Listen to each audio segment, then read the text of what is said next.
time you walk, one time you stand perfectly still, one time you look at the dog, one time you don't look at the dog. Everything is a little bit different. That's just showing her different things. The reason I don't ever call her to heel is because if I do it one time in the trial, she'll return. So I never. I've got that problem. I never call her to heel. All right.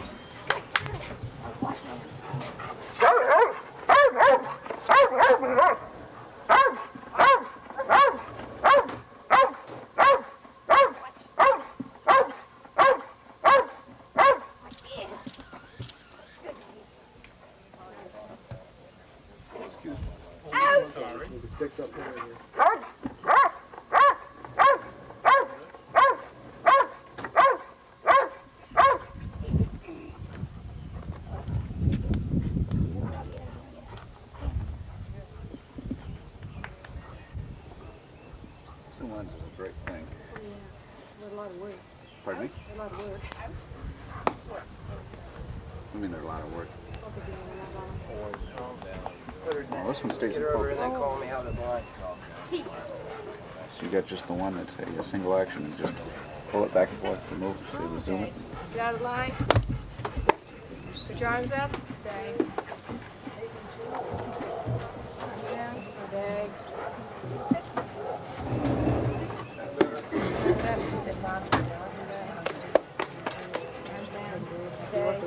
She's a hell of a dog. Stay. She went second in the third in the Nationals this year. Stay. Stay. Yeah, old. She's 8 or 9 years old. 7 or 8 anyway. 5, I'm not sure. She's not real young. Yeah. Yeah.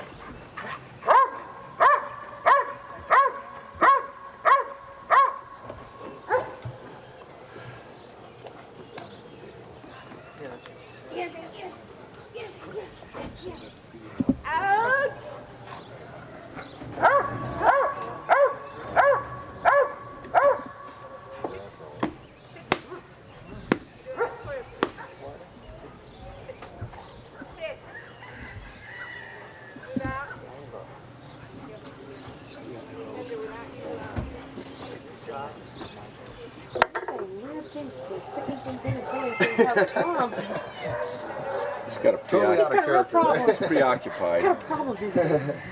I said the wrong guy. Thanks a lot. Can't do that.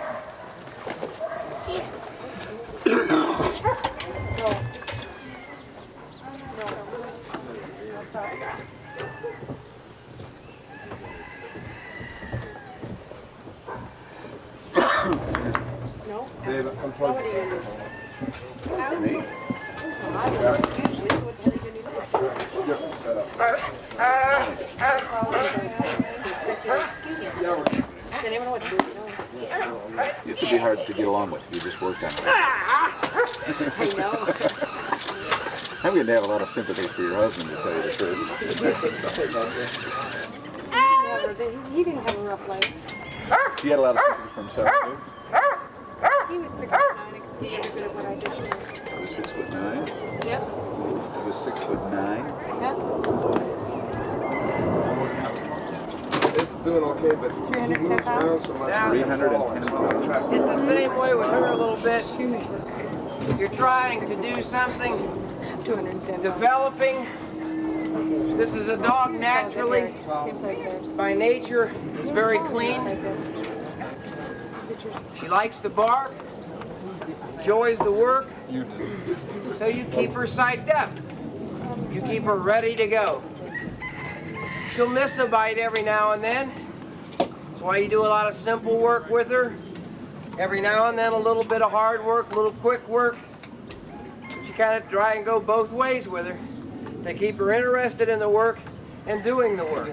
Explain miss a bite. Just not do it or reach and not get it? What's that? What does miss a bite mean?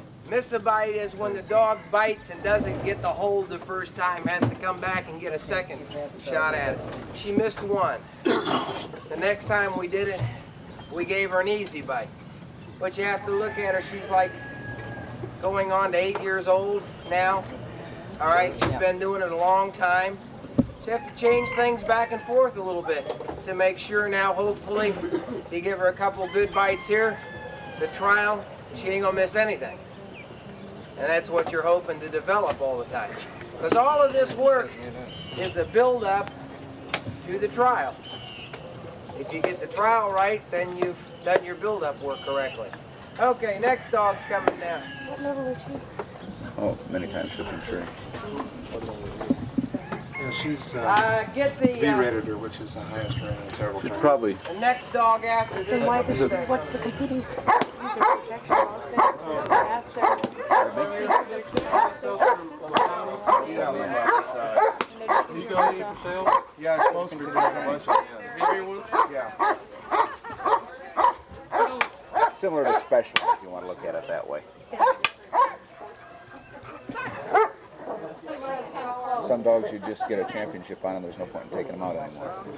Some dogs you get a 3 on and there's no point in taking them out anymore. Some of them you go out. Just keep going with it.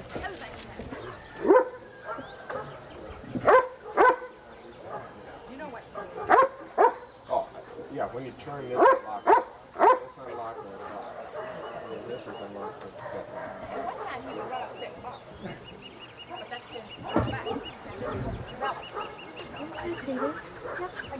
Excuse me, before you get up.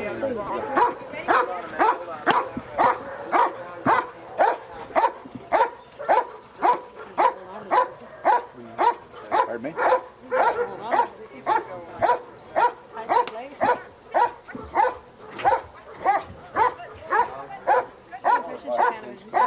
Oh, okay, yeah.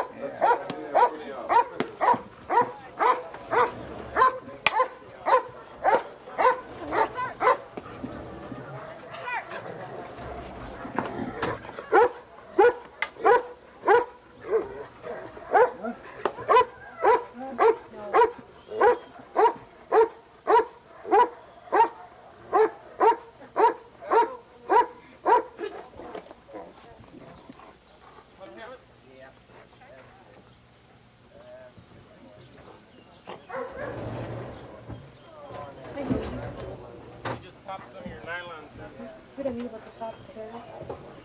That doesn't Yeah. make their head look small. Makes good sense. Then you shorten their hair. I think I'll send my wife down. I'd love to give her some. I don't know at all. I mean, Eric is great at putting shoulders in. Eric is better at shoulders than I am. Much better. We're just, But you work together and you can develop a whole dog. I know what he knows about movies.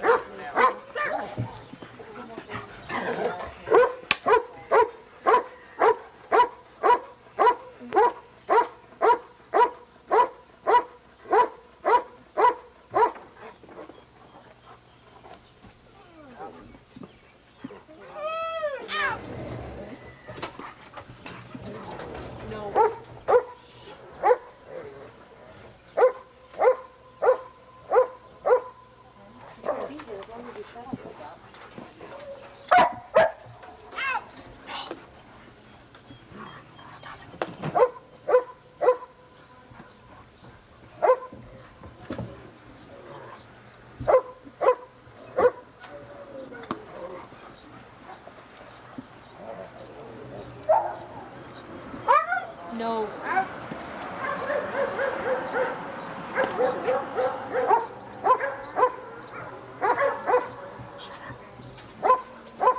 it's interesting. He teaches this entirely away from the blinds, too.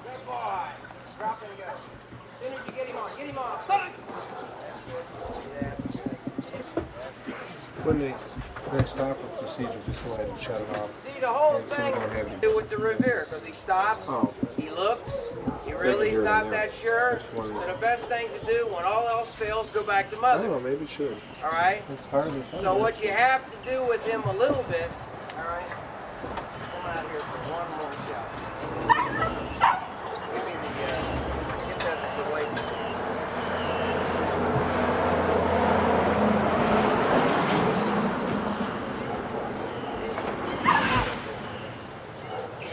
I want you to psych him up a little bit, and I want you to just keep him all. Explanations unless you talk to real loud. Get him down. Yeah, so good. I was just telling David, unless the explanations typically my points, you can't hear, but when he points his head this way and hollers, you Now can come hear in him. here. Take him out to get it a little bit. As soon as you get it on your arm, he's coming, okay?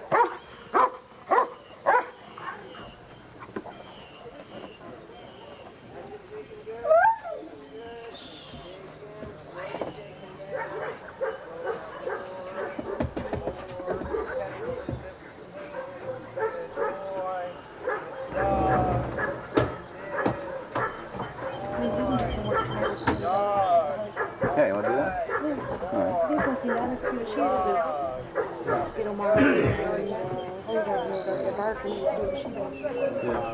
I want to get down and look at that sleeve. It looks like it's a nice one. I want to get down and look at a couple of those sleeves, too. All he needs is a little work. They're not paying attention to either the sleeve or the man. And what you're trying to do is get him to pay attention to at least the sleeve or the man. Leastwise, this time when he dropped the sleeve, he was watching and holding on to it a little more, biting it. He's got to do one or the other. He's got to keep his eye on the man or the sleeve. With him right now, it seems a little easier to go with the sleeve to get him motivated a little more towards the sleeve. Will actually That's what we were trying accomplish to do right I there. think. But, Okay. I'm taking all this in 2 hours simply because I'm getting this stuff. I'm not going to recopy the stuff I do in Columbia. I'll take it in 2 hours Okay. for you, so you can recopy it. We can try recopying it before we leave and see what it does, especially with this copying it. And the answer that I got, see what helps. Is this your movie inside? Yes. Okay, they were saying it was making a disturbing to people inside apparently when the barking goes on with the video. Yeah. Oh, he hears it, he hears it on there. Yeah, and then he reacts to it, yeah. Try to get that little much power.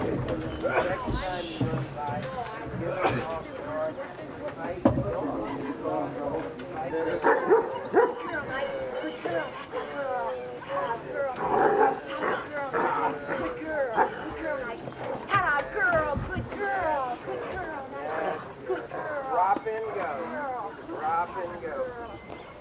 See, this is a little dog that you're trying to build some intensity in. You want her to start working away from her mother a little bit, but you really don't want her to know that she's doing that. Because if she knows she's working away from her mother a little bit, she may get a little bit nervous. Bitches have a tendency of doing that every now and then. So you're going to try to slowly work her away and let her know that she's doing it.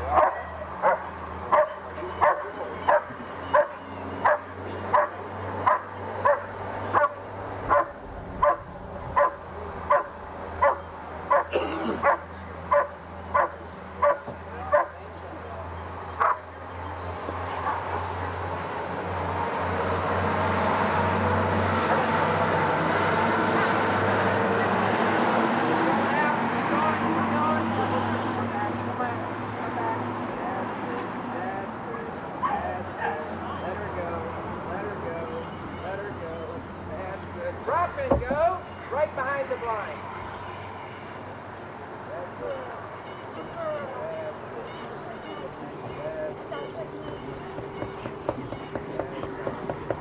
Throw that sleeve just a little bit out in front of you there. Well, that's a funny Leave her looking right chef. there. Leave her right there. Come on out. Make a little game out of getting that sleeve. Kind of tease her a little bit. Oh, no. Run back in a blind now. Sprinkle rock poison in it? Back She off likes her it. just a little bit. Not bad for them old show dog, eh? That's good. Sue, back on down the back of the lead just a little bit. That's good. Now this time, come and get the sleeve. She got Run her right back in champion the yet? blind again. Sue, back Come up here, 10 Jackie. feet Just tell more. me that. Canadian? Come out again, psych her up a little bit, and keep her out. Here she comes back. Come on, come on. Ah! Good night, That's good good. girl. Good girl. That's good. Here she goes. Good girl. Good. Good She night. watches it when she's Good little girl. Drop, So go it's in the saved her the blind. sleeve last night. Maybe she took the sleeve. That's it. Well phrased.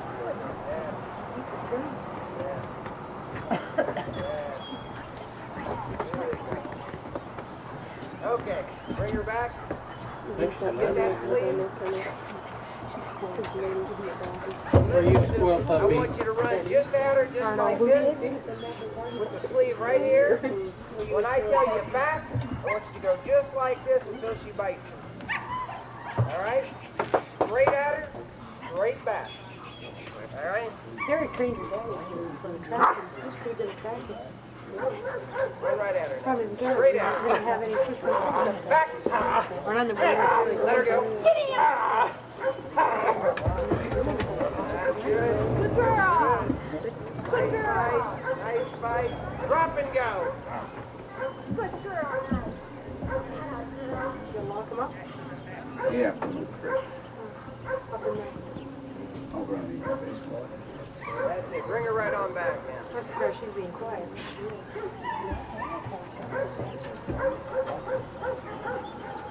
You out? Seat to the door. Better looking one than what was sitting there anyway. Gotta get that t-shirt. What? The more I know about men, the better I like my dog. No, I got one that calls me a champion flag. Now. No. Oh, that's good girl. Good girl. Drop and go.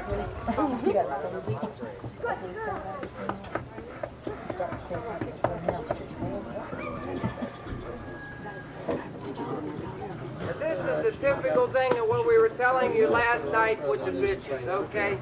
This is a bitch that Sue tells me is very clean. I'm going to take her word for it. I'm not even going to test the out with the dog. She tells me the dog outs, I believe the dog does out. This is a dog that I would work for a long, long, long time on just build-up when you bring her out. That's good.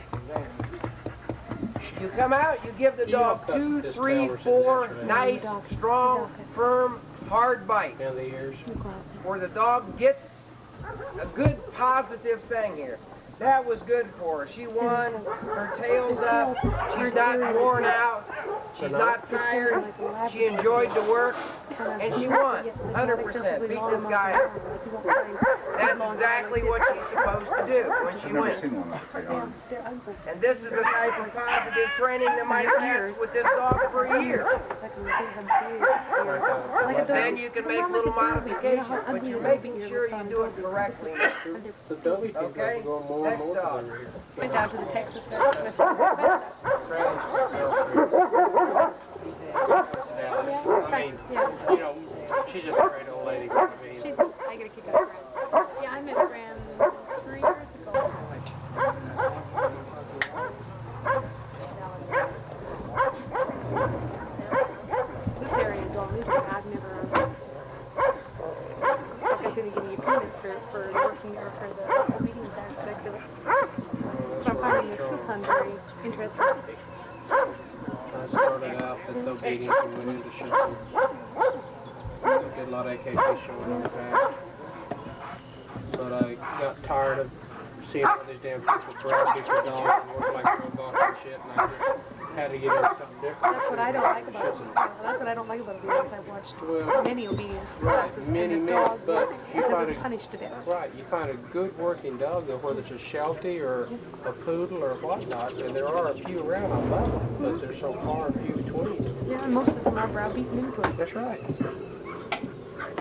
This is really sad. He's a hard dog. Yeah, he is.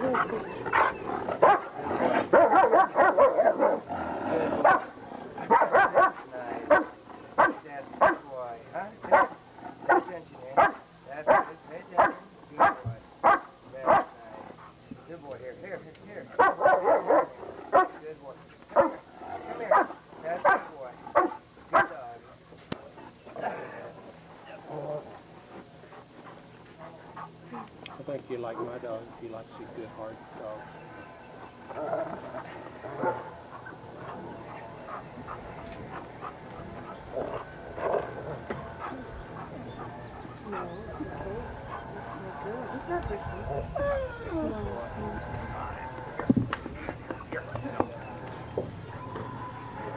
What do you know about horses? See, these are all different things. If you look now, Quite a bit. with you up there, I've been see horses how for he years.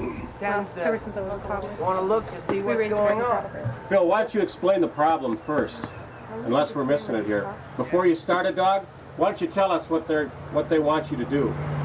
Well, it's the point being right now with some of these dogs, these are the advanced dogs, and we're trying to see what they need more than anything else. So he didn't walk on the field and say, here's what I want you to do. No, not too much with this particular one. This one we're doing a little bit of build up, a little bit of bite. I think you're gonna enter him this weekend, all right, in the trial. So we're not trying to make any major changes. We're just trying to make sure that everything stays in good shape. We're trying to make a little test here to see how he reacts with you people sitting up there. So the trial time comes, he won't be confused. Trying to just make a little bit of positive training with him right now, more than anything else. In the trial, can you encourage the dog in the blind? Can you encourage the dog in the blind? Well, you still have some of your own personal dogs. This is, yeah, I've got two of them up there. And a litter of pups.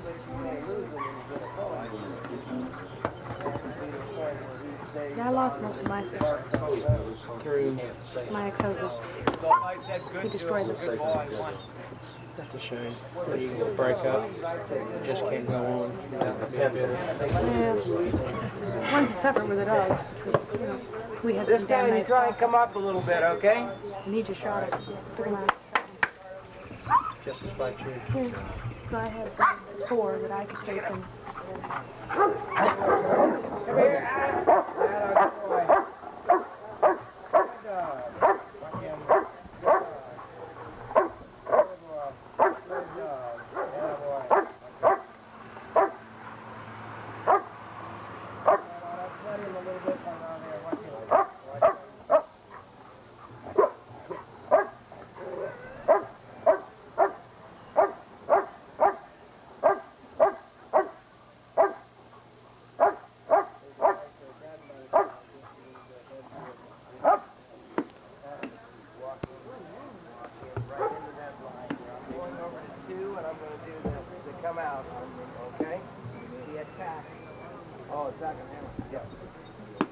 Is he going for one or two dogs?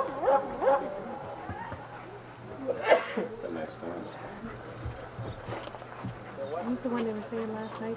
He's in Canada and if the agitator hits the dog, he'll go after the agitator if he can't leave him. That's his problem.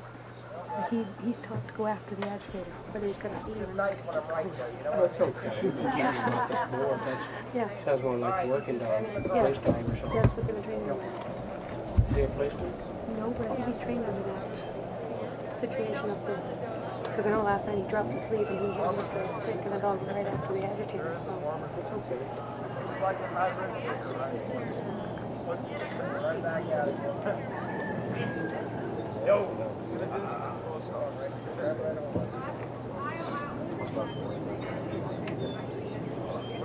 So it's the Bart jersey.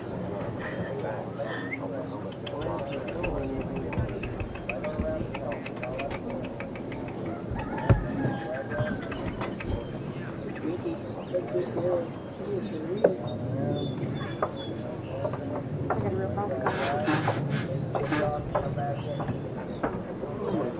She's going blind. Well, it's not a blind, it's a filament that goes over the eye. And I had a doctor the other day and he said I'll have to take her to the University of Missouri, I guess, to scrape off the cornea.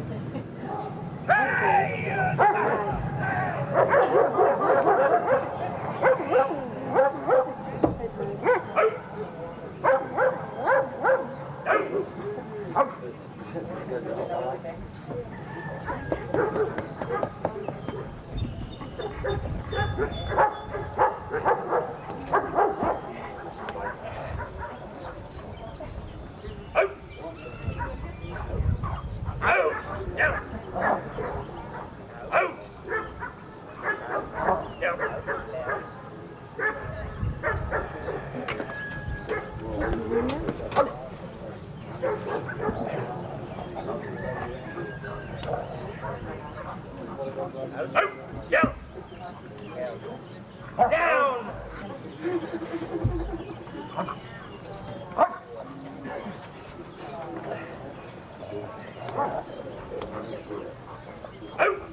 Down! Down!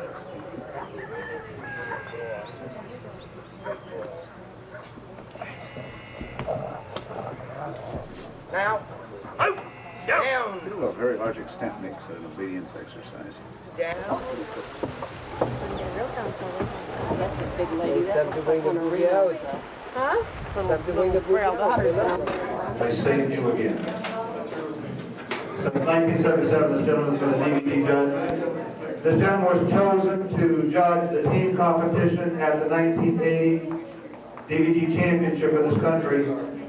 And in the state of Florida, he is probably, and I don't think I'll be lying if I say, he's probably the most popular judge that we've ever had come into the country. Into the state. He has done a tremendous job. He is probably one of the hardest judges we've ever had, and yet very, very well respected by everyone. And the highest compliment that people in Florida pay to this man is, he is a total gentleman. Jean-Claude Ballou.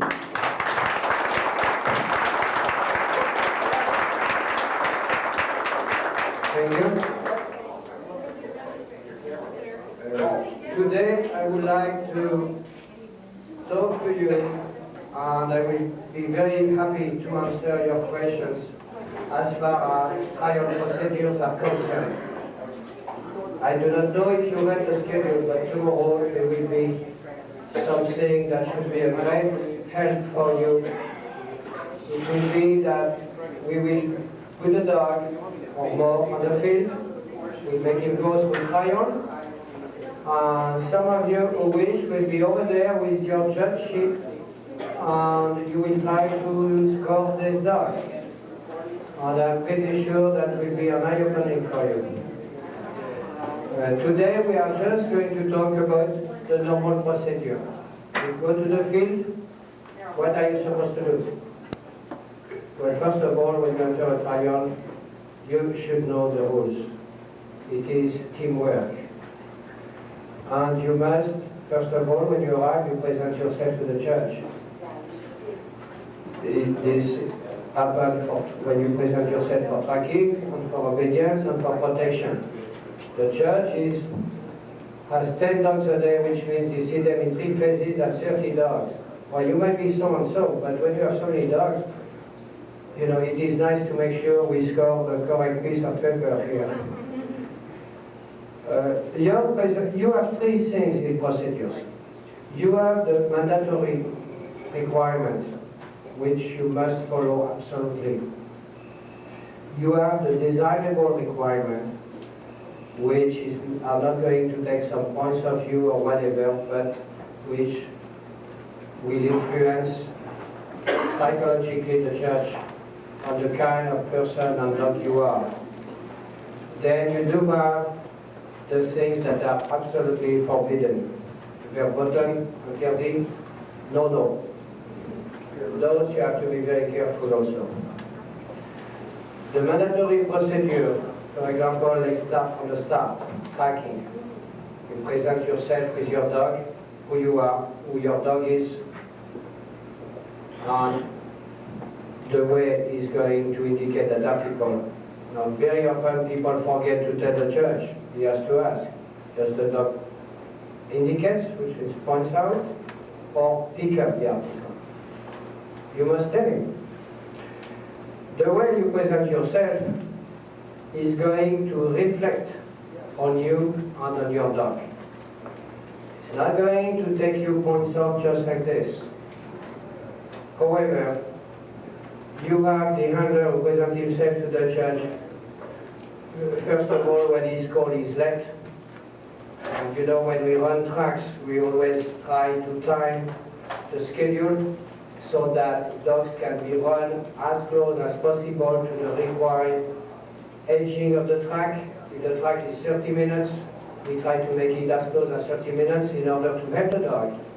If we need 5 minutes to find you, 5 minutes to find the next guy, etc., you have at least 3 or 4 tracks that have been named. So that is not fair to the other handlers. Now you have the fellow present himself, let, you know, unshaved, dirty thing. Oh, hi, I am John, and that's Jojo here, and we come for Children One. Very often they don't even tell you that. Well, you see already, that's a sloppy handler, and very often his dog will work sloppily. As simple as that. Of course, the judge is not going to say, oh, he's sloppy automatically. But let's face it, the judge is a human being. And he has a tendency to be influenced subconsciously. I don't know if we have a psychiatrist here, but I'm sure he could explain that much better.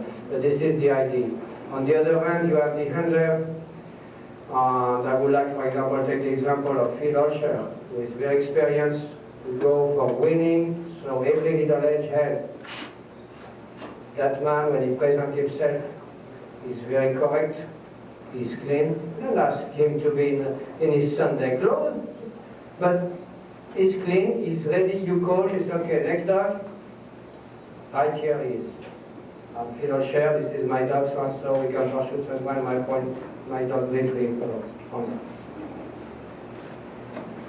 This makes a difference. Those are small details. But when you go to a trial, you must go with a competition spirit.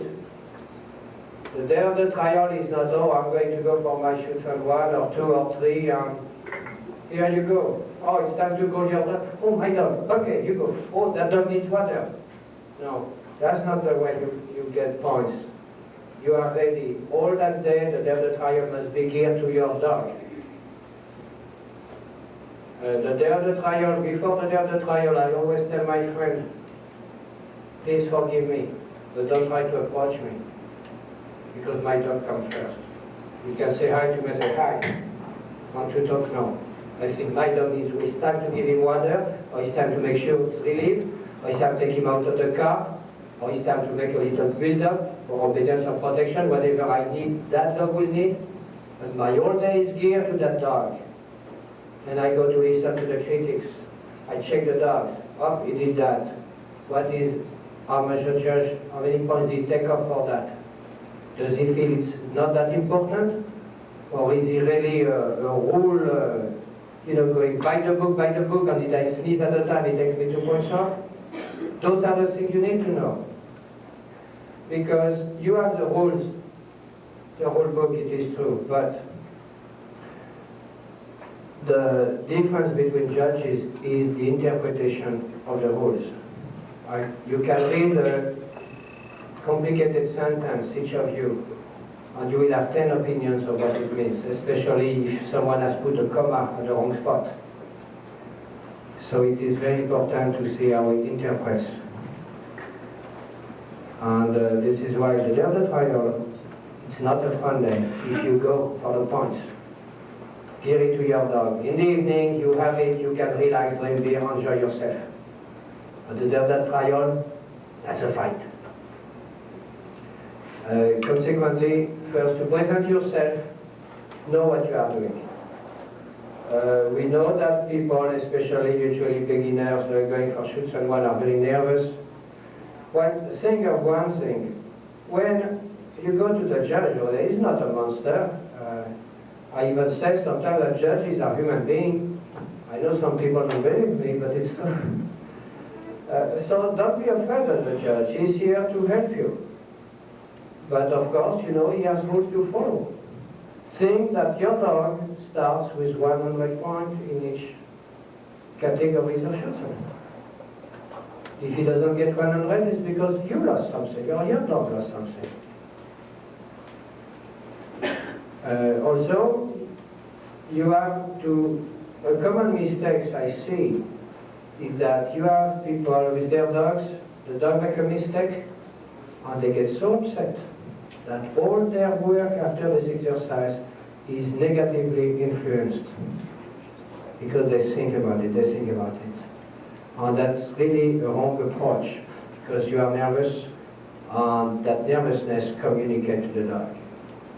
Personally, I believe from some experience, and I have nothing scientifically to prove it, I believe that your dogs not only take cues from your body movement or voice.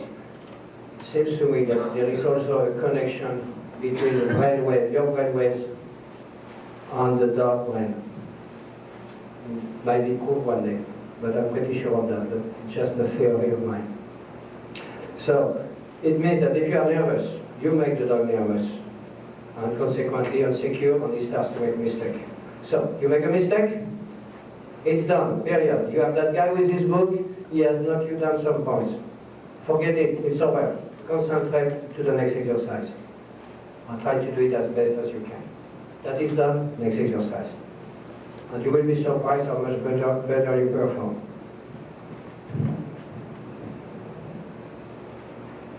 So in tracking, for example, and I will especially talk for the shoots and one people, which supposedly have less experience, unless you have tried a few dogs already in Schutzen. You present yourself to the judge, but first of all, you will lay the track. I see two kinds of people when we judge. You have the beginner, which is very nervous, as I said. This is the thing, the most important really that we see in people. Then the person lay the track. See, the person do not know. Of course, the judge tell you you are going to go in the direction of this tree. When I whistle, you make a right turn. When I whistle twice, you drop your article, etc. We find that people have a tendency to let the track much more difficult than they have to. This is because they are inexperienced, but also because they didn't care about reading the rule or watching it. Because unless it is your first trial, you have never been in a shoot and trial before, and if you enter your dog, you should have been watching trials before anyway, they make it extremely difficult for the dog. For example, the kind of mistake you see from where the judge is. Some judges follow the dogs. Personally, I do not. I prefer to check at a certain spot, and I know exactly where your corner is and where your article is. I have a better point of view from where I stand. But this means that the judge cannot see in that field if 100 yards from it you have a big patch of dirt. Or if you have chicken bones over there. How do you want me to know? Now, for 2 and 3, of course, it is a track layer who is not the handler, but this is why you must be chosen carefully to know what to do in such circumstances. But when you lay your track, you're shooting one track. You follow the direction when you have to. The judge tells you whistles, which means right turn. You make your right turn. It might happen one day, for example, that it's right in the middle of a patch of dirt. If you follow it blindly like the book, you are going to make a turn for shoots and one in the middle of the dirt, or in the middle of the chicken bones.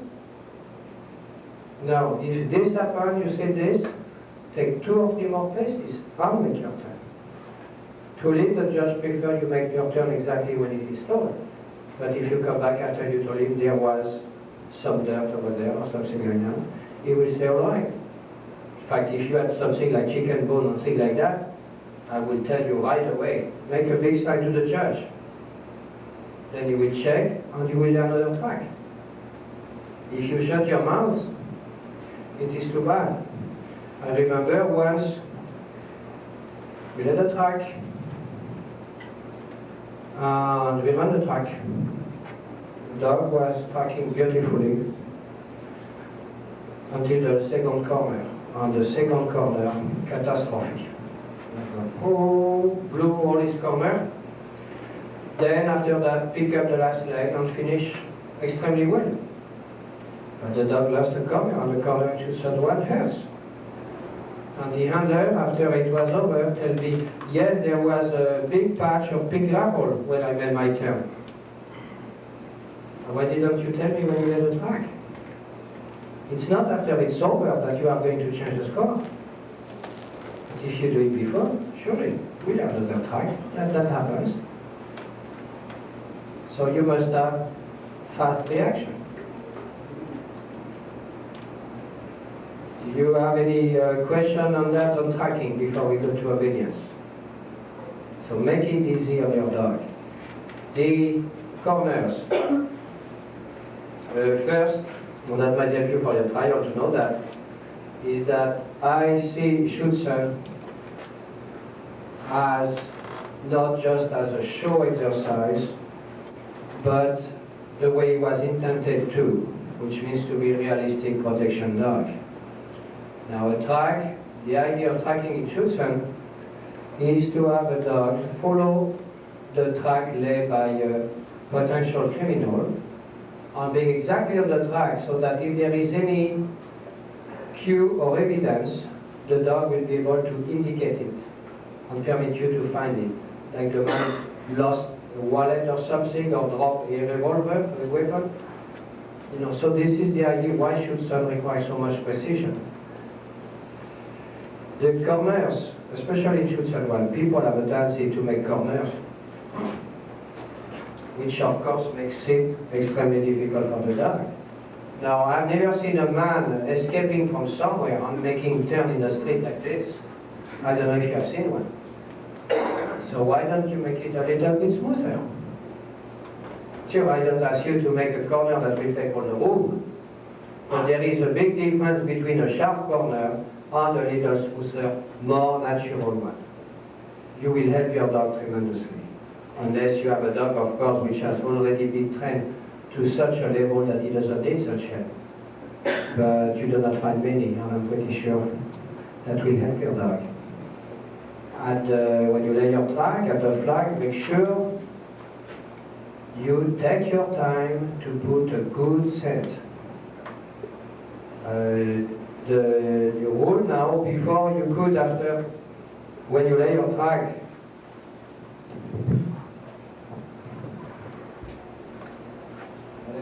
let's say this is the starting flag. You walk here, you put a good scent, and you could go a few paces and come back. This is not permitted any longer. However, especially Schutzen 1, you lay your own track. Well, the judge normally tells you, okay, go over there, lay your track. Well, you do not have to go at an angle. You can start to go, let's say you are going to put your flag here. You are here, nothing tells you cannot walk like this. And make your scent and make your track. When it is time to run your track, rather than going here, come here. Don't ask your dog to track before. But if he has the cue of the harness, or the leash under the leg, or whatever you do, I'm pretty sure he will already have the idea of scenting. That gives him a little idea. When he starts to smell, and boom, a big scent here. That helps. Don't be in a hurry to start your track. This is one thing, too many people start too fast. The dog didn't have time to memorize that scent here. Then somewhere they can get lost, especially if you have wind. Yes, Rick? Could you give them an example of a dog or a trap that would bring in a perfect 100? I know many people feel that their dog tracks good, they can't figure out why they really didn't get 100 in a trap. And I know you've given one. Could you give an example of it? How do you want me to do that? Do you want me to track here? Explain to them the one before that you gave 100 to Dick, and what he did to trap to get a 100 from you. Because I know you have not given very many 100s. No, I never gave a 100 for a dog earning a degree before. It is true, and I went to Florida, and I almost blew my mind because I gave 3 the same day.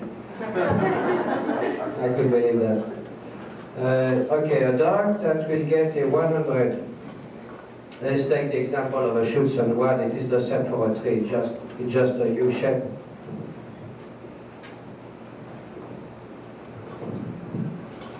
Okay, let's say the track is laid this way. You have one article at the end and one article approximately in the middle of the second leg. 100. First, the handler will approach the judge with his dog on leash, the left side, and he will present himself and tell the judge, let's say, my dog points out. Fine. As a matter of fact, by the way, you do not have to tell your judge, if the dog lay down or sit. If you tell me your dog lay down and he only sits, he has to get deduction. If you just tell me he indicates sitting or going down, are both good. Of course, the dog has to do the same thing both times, otherwise that means one is wrong. But I mean, this is a little edge, you should take advantage of. Okay, so the handler presents himself with his dog, and the judge will tell him, okay, when you are ready, relax, take your time, and go on. The handler will put his long line, or whatever. He might even put his long line before. It is at his option. As far as training is concerned, I think it might be smarter for him to put him just after, because this is a cue to the dog. And rather than having the dog do a sit close to the judge, when he put that line after them, okay, tracking. He will approach that flag at the angle he wishes. This is not the judge concern. He will let the dog take a good scent. Let the dog start on the track, and he must stay at the starting flag until the whole line is out. You cannot start. This is a common mistake, by the way. And I think it's made mainly by mistake. People are nervous, they don't think about it. The whole line must be out before you start to follow the dog. The dog must go at a constant speed during the whole track, and at a speed which is comfortable for a human being, which means it could be a constant speed running. No, this is not good. You must be able to walk comfortably behind your dog. Of course, that gives you a certain attitude of speed anyway, but the dog must be constant. If the dog arrives at the corner, he turns like this. I didn't mean to erase it. But he turns without stopping. The dog may stop and check the different corners, the different angles. This is still permissible. He could even occasionally go, let's say, 1 foot to the left, 1 foot to the right, or to the front. If you have wind, like for example coming behind the dog, you would understand that the scent is blown a little farther. So in such unusual circumstances, it would be permitted to go a teeny bit behind. But of course, circling at the corner, it's no good. The dog comes at the article, and let's suppose it is a dog that's down. He must stop at the article, immediately down. And I mean not a slow down. It must be a neat from, down. The handler goes to walk to his dog, lift his hand with the article to the judge, which, by the way, this article should be in front of the dog. The dog should not pass it. The handler put that article in his pocket, take the line, and restart the dog, basically like he did at the beginning, except that there is no need to make the dog smell a little longer. Dog makes the second corner like the first one, smoothly, arrive at the last article, nice, clean, down. No slowness, no hesitation. The handler will show this article to the judge, put it in his pocket. The track is over, but the handler and the dog must go back to the dog. And you do that, you get 100 points.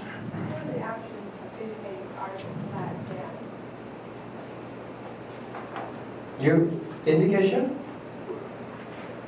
If you were to go by the rule, it says indicate. I don't care the way the dog indicates. You can have the dog seated, you can have the dog standing, you can have the dog barking. That's your choice. As long as the dog shows you, without a shadow of a doubt, that he has found something. This is not indicating, this is the other part what we say pick up. The dog can pick up the article, hold it in his mouth, standing, sitting, or bring it back to the handler. We do not see many people doing that because it seems there is no reason to make the task more complicated. Because if you have to down a dog at the article, all the dog has to do is to find it and lay down. If you have the dog that retrieves the article, not only he must pick it up, he must bring it back, he's not permitted to mouse it, he's not permitted to drop it, he's not permitted to play with it. You look for trouble. But this is permissible. Yes, sir. You said the judge gives you a reasonable amount of time to get started. What's a reasonable amount of time when you're on your scent pad starting out? You mean when you let the track or when you come with your dog? No, when you're starting with the dog. It's up to the judge. As long as your dog is sniffing the ground, or if you let the dog down, if it's your way to do it, you can stay 30 seconds up to 1 minute. And this is quite a long amount of time, really. And usually what happens is that it is the opposite. The handler is so impatient. That may not look so long. After 10 seconds, he's gone. No, you know, it's very, flexible. When you say reasonable, if you start to lay your dog down and start to light a cigarette, and read your magazine, that would not be reasonable.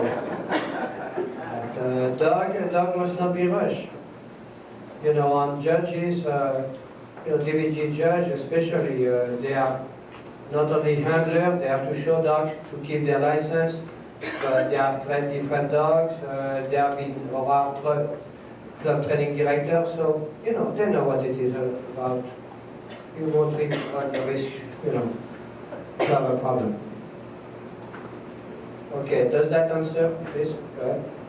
In Shipton, you can track with a harness, but also you can track on the collar and on the lunge line. The tracking line can be under the dog's leg. That's correct? Yes, this is correct. Yes.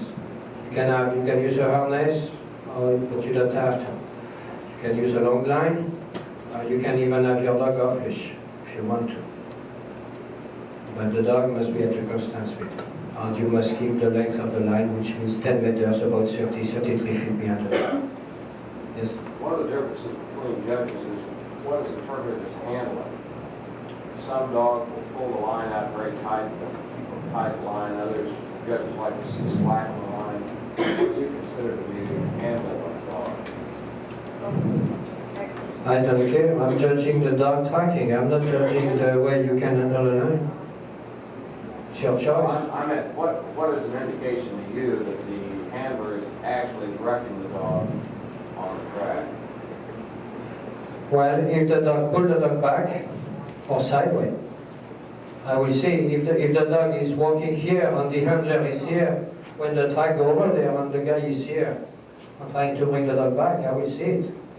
Or if the dog pass at the corner and I see the handler holding the dog, and in fact, I'm not going to give you my secret here, but I don't even have to see the handler to know if the dog has been pulled. You have other little things you can see. So anything that will be a help to the dog, is something that is less than perfect. Perfection is the dog who does the job on his own.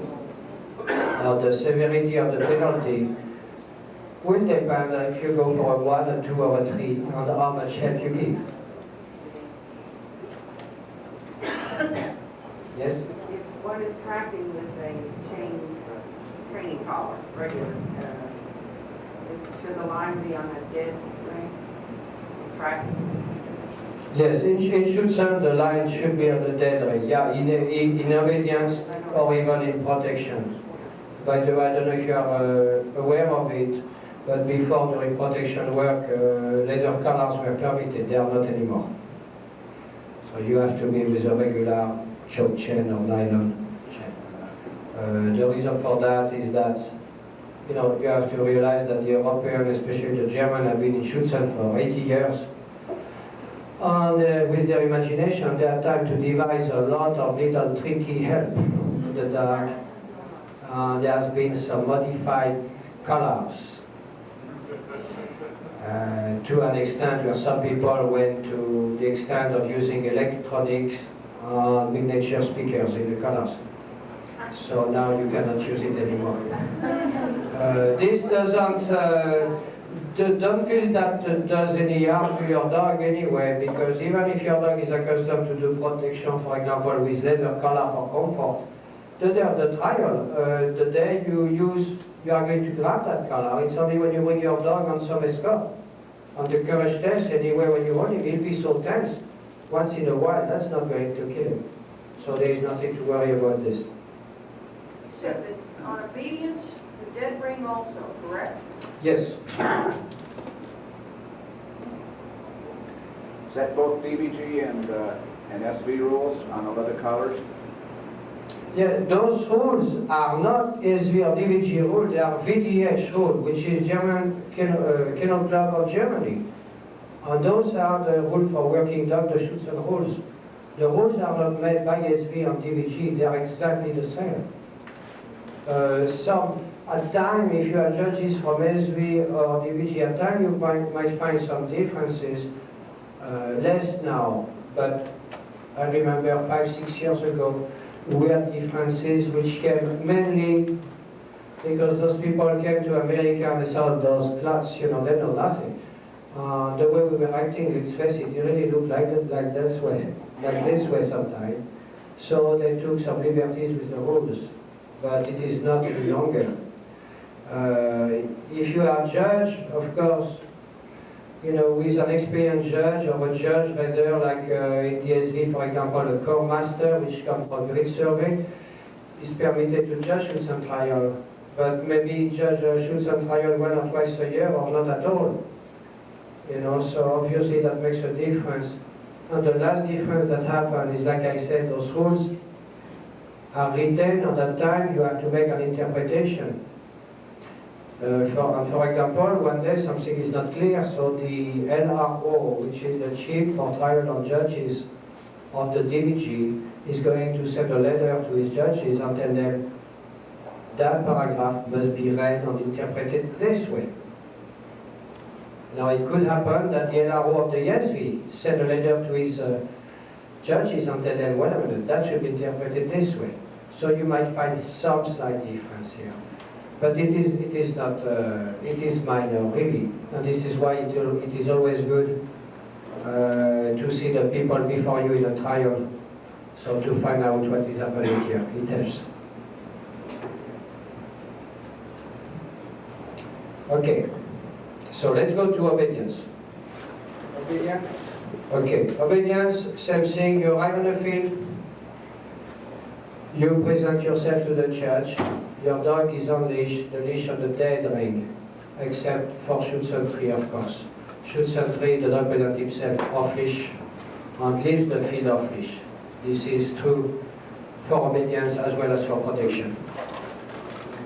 You present yourself to the judge the way you did in tracking, who you are, etc. Incidentally, a problem the judge finds quite often is that you have a fellow. I came and this is my dog Bambi here. And you look in your book, you don't find any Bambi. Because the real name of the dog is Falk von der blah blah blah von der Deutschland. So please use the register name. And especially Bambi, you can have 2 or 3 Bambi in the trial. No, seriously. So it can lead to confusion sometimes. So you present yourself and you go through your routine. And this is where it is important for you to know the rules. People do not read the rule book. There are so many indications here. Your dog make a little boo-boo. What do you do? When they are fun, you see people standing still. Let's say, for example, you ask your dog to jump. And I say, jump! And the dog doesn't move, or go at the foot of the wall and there's nothing. And people are in complete panic. You say, heel, the dog come back to it, jump, and the dog goes. That's tough luck. Every exercise starts and finishes with in the basic position, which means sitting and heel. You have called your dog back to heel, exercise finish, that's 15 points. It hurts. If you had been a little less upset or knowing your rule a little more, you would have given a double command, which means another command. In obedience, you lose 20% of the points for this exercise. Supposing the dog does retrieve everything else perfectly, you would have lost 3 points in place of 15. That's much better. You feel your dog is too close to that jump, there is no way he can jump it. You know, there is one thing also. You give a second command to the dog, he cannot jump. You say, I gave my double command. Don't move, you cannot move. That's another. Try another command. What do you have to lose? If the dog doesn't jump, doesn't retrieve, you have lost your 15 points. Try it again. The dog is too close to the jump. One thing to do, you know your dog, you know he won't be able to jump this because he's too close. Call him back, but be careful, don't let him come and heel. When he's close to you, give him the command again, so he has room up to jump. Now, truly you will be penalized, but again, you won't lose 15 points, and every point counts. Right? So you have to use your head. But in order to do this, you must know the rules. You must know what will cost you the less points, depending on what you do. And for that, you must know the rules. It's not when the dog is making a mistake, then you have to say, wait a minute, the book says on page 23, blah, blah, blah. No, it must come fast. And the good exercise I would suggest to you, which has proven to be excellent in other sports, rehearse the trial in your head. Rehearse your pattern, your turn. You come to the jump, for example, etc. Not only rehearse, but try to imagine, okay, my dog refused the jump, or whatever. Or my dog goes well, come back on the side. What do I do? Now the first time you do that, you might be thinking for 5 or 10 minutes to find what is the best answer. But if you do it, under the trial, you will remember. And it will help you.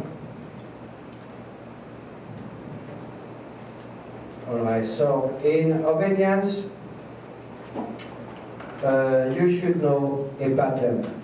There is no required pattern in healing.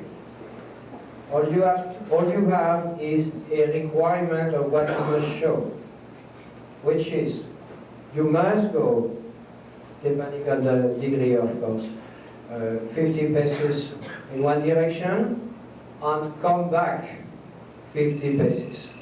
Then after you are on your own. You might, on your way back, you might make your slow or your fast. It's your choice. Then you have to show, you also have to show a right turn, a left turn, and an about turn, but in fact you made it by your first back. Plus, of course, you go to the group. That is all you have to show. Now, what I suggest is that you just study a pattern which will have all the requirements and stick by it. This way you get conditioned to it. In fact, your dog will get conditioned to it too. Now, I know it is training, we don't want to condition the dog too much, but in a trial, a little help doesn't hurt. So, decide on your pattern and do it. Stick with it. Like I said, there is no secret. You know, except that requirement to go in a straight line and come back. The way the group is done, this has changed also. Before we had a group of at least 4 people milling around. Now it is a straight line when you have a few persons and they walk in one direction fairly slowly. And you go, it is more realistic, it's easier too. You go with your dog and you wave around them, like making a S with you. You go at the end, you make a complete turn and you do it again. Someone had a question here? I was going to ask about the group, one thing I was going to ask if you were going to do that way, you said Judge Manning, he did it the other way. So I didn't know if it was just the judge's discretion, or is it now that it will always be with that line? Also, how many sits do you have to do in the group? Just a three. 2 sits. 2 sits in the group? What about the line? Mary found these tapes for you. You want to utilize them, the tapes of the obedience and... Yes, please. Would you like me to put the obedience on now? Yes, okay. Yeah, we need only one handler. It will be easier for you to visualize, to show one handler what he does right, what he does wrong. I think that would be a good handler, so that will show you what to do.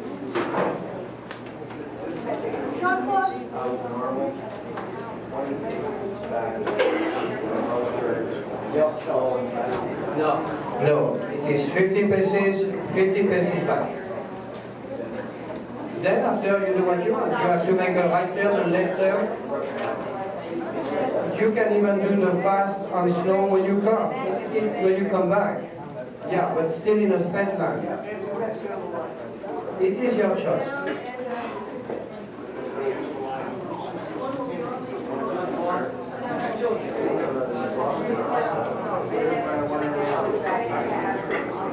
Okay, I will show you the group exercise, the old way first and the new way. There is not much difference really, sir. What we really want to see if the dog is with you when you make a circle and when you have the distraction of people around. So it's not really... Okay, the way we were normally making it, let's say you have 5 people and you come back from your healing on leash. You will enter the group, you can make, a 1 or 2 turn, hold, then you take off again, you make other turn, and you exit, you do your healing off leash. But of course, before you make your healing off leash, you have to come back in the group. Normally, you leave off leash, you are supposed to go a few paces, make a hold, then this is the end of the exercise on leash. Remember which exercise starts and finishes with a sit. Then, of course, you are still on leash here. Then, on command from the judge, you continue a little more, take the leash off, turn around, enter the group. This is your group of leash. Then after you will go to make all your pattern. Now, the way it is done now in Germany, which means here too, you have a group of a few people, let's say 4 or 5 people, it depends how much attendance we have at the trial, and you come here, you have finished your healing off leash, those people are moving, let's say, in this direction, walking at a normal pace, not too fast, and you will come here. Up. See, I do a few points here. You go here, you make a turn, then you can take off. Where do you sit? Where do you stop? Somewhere in between 2 people over there. Your choice. Once? Yeah, it is 1 seat, except for shoots and three, it is 2 seats. Okay. So you make your seat, wherever you want around that. Of course, use your brain again. Do not sit your dog in front here, in front of the person moving that way, because he's going to bump in the dog. Those are little details, but you have to think about it sometime. Where do you take the lead off? Okay, if this were the healing on it, you exit here, you make a stop, end of exercise. You start again, 1, 2, 3 paces, just enough to take your leash off, make an about turn, and enter the group of leash.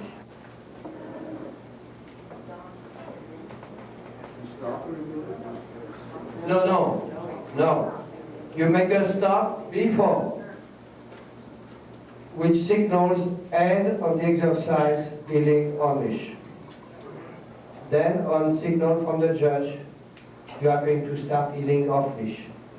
The healing off leash starts with you walking 1, 2, or 3 paces, whatever, taking the leash off while walking, making, of course, an about turn to come in the group, And here you go. Shares before.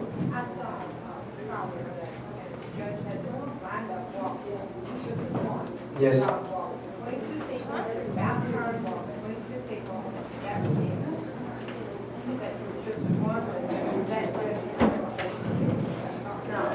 That is not reading in a book. No. I don't know. So it's the same for 1, 2, and 3 as far as this Yes. side is concerned. Well, the difference there is that shoots and three you heal off leash only.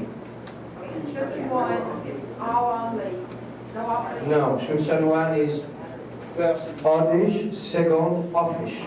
Same for shoots and three. Shoots and three you enter the field off leash only. Shoots and 2, is that 1 center 2? One six. Exactly the same. Exactly. Only that's 3. When you saw your dog in the field, when you change pace, Okay. You are permitted to give a command to your dog.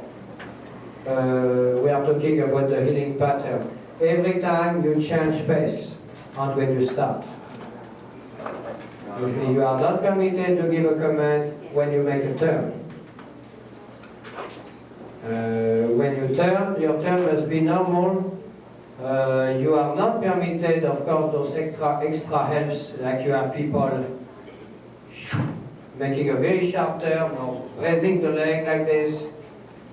Of course, at times, if it's done a little not too obvious, you might get away with it, but the idea is not to get caught.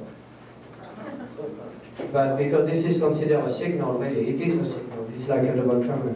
must you swing your arms when you walk, or do you walk with your arms inside? The leash must be held in the left hand, and the rule says that you must walk in a natural manner. A natural manner would be to swing your arms. You don't have to make them very extensively, but you cannot have like, by the way, that rule is the same for AKC as far as I know. But you still see many people walking like this. To me, that is not a natural way of walking, because you do not do that in the street. So your arms are strong. When you have completed your off-lead healing, when you come out of the group, do you stop as you used to do, or you go right into your off-lead healing pattern on the field? After you have completed the group part off leash, you go straight. You do not stop at this time. You go straight to make your healing off leash pattern, because you will have 2 gunshots, which we want to give when the dog is healing. We want to see his reaction. I know there has been a lot of controversy over the years about how many sits, when do we sit, when we don't sit, to a point at the time when it was very confusing. So one day I got mad, and I grabbed the chief of trial of judges from West Germany in the corner, and I said, I want it now, and I want it in writing. Okay, but those really are minor points. But still, it's good. You feel more confident if you know exactly what to do. Okay. You just start. You want to start from the, no, is the start? At the start. Okay, this, you can turn the light off, this one? Got it.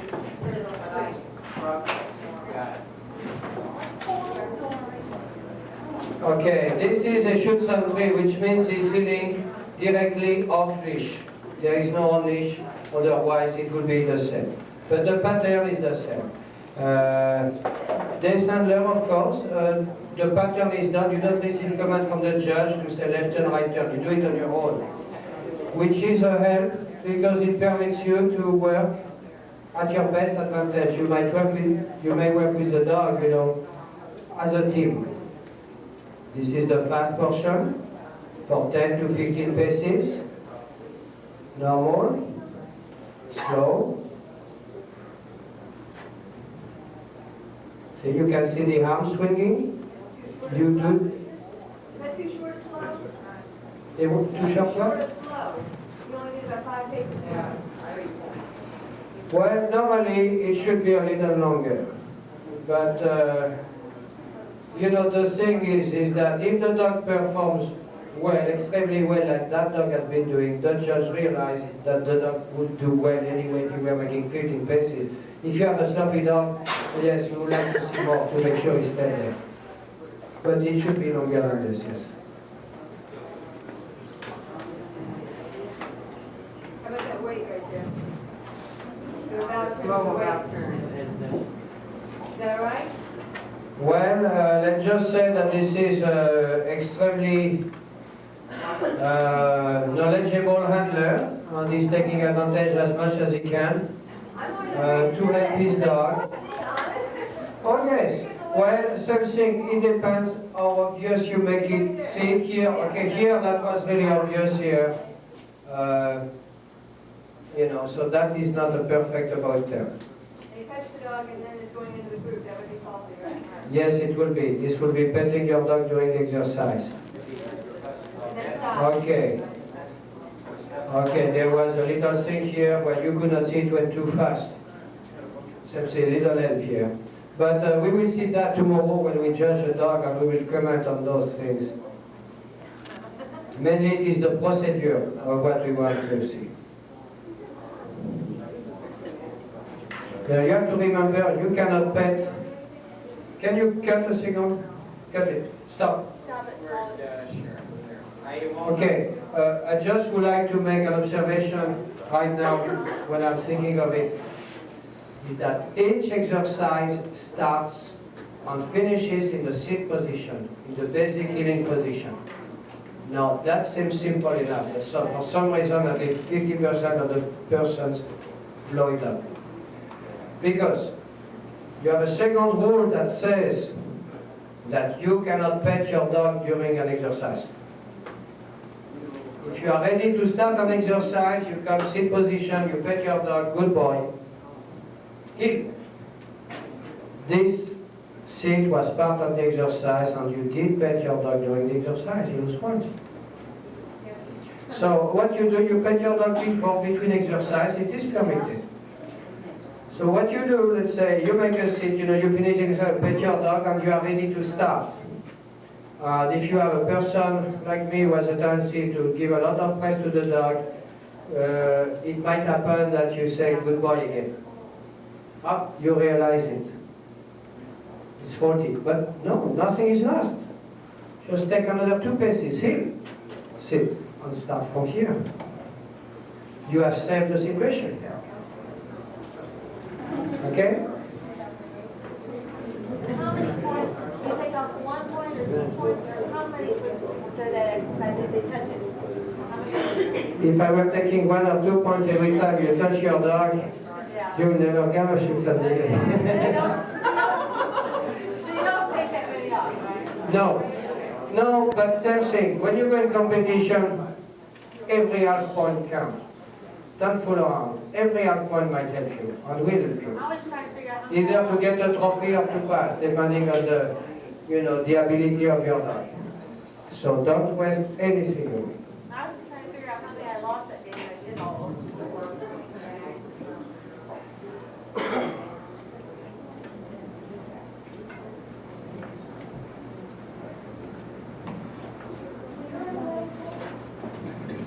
That must be the sit out of motion, which the rule states normally 10 paces, you heel and sit for 10 paces, then you continue walking. You are not permitted to look at your dog or give an extra help with your hand signal, etc.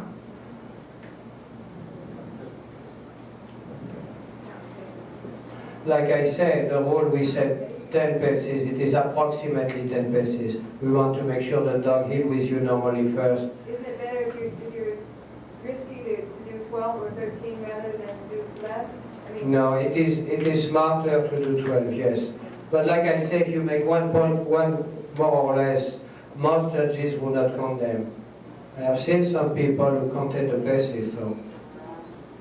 But it is always better. Personally, in training, I make 12 to 14 paces. So when I heal, if I feel the dog is a bit low, I'm going to stop at 10. Like for example, a dog that has a tendency to anticipate. That was a down out of motion. For the Schützentrieb must heal, walk 10 paces, run 10 paces, down the dog, run. This was the old rule, which means until last year, when the dog the handler goes in hiding for 1 minute. This is not true any longer. You do not go in hiding anymore. You stay over there on site.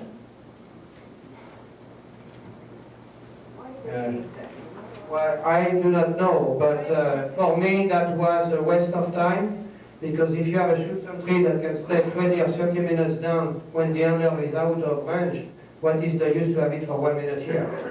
So that was just slowing down the judging process.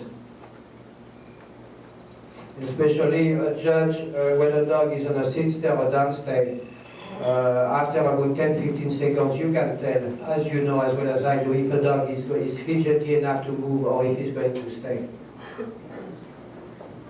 Recall.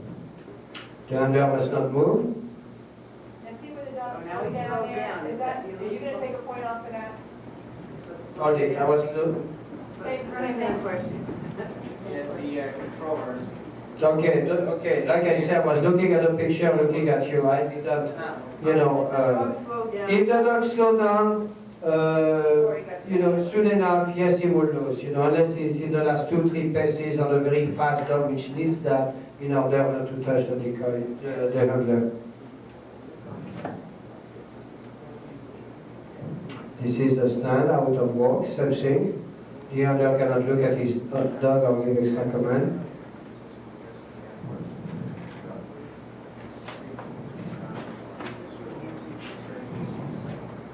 Now, as you know, in your books, they always tell you how many paces you must be away from the dog. This is approximate, of course. But rule of thumb, always go farther. So you do not have to worry to know and be knocked down just because you are too close to the dog. Those are points really wasted, because if your dog can stay when he's away 20 paces from you, he can stay if he's 30 paces from you. Might have been just one more lesson for you to give.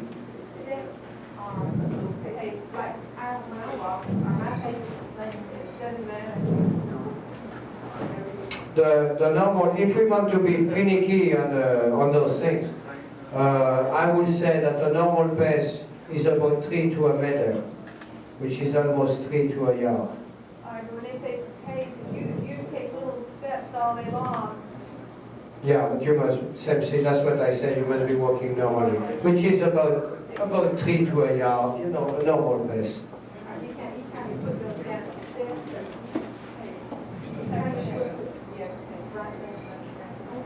Listen, if you walk, make your 20 paces, 25 paces like this, believe me, you are going to be knocked down. I see the whole picture, how far you are. Yes.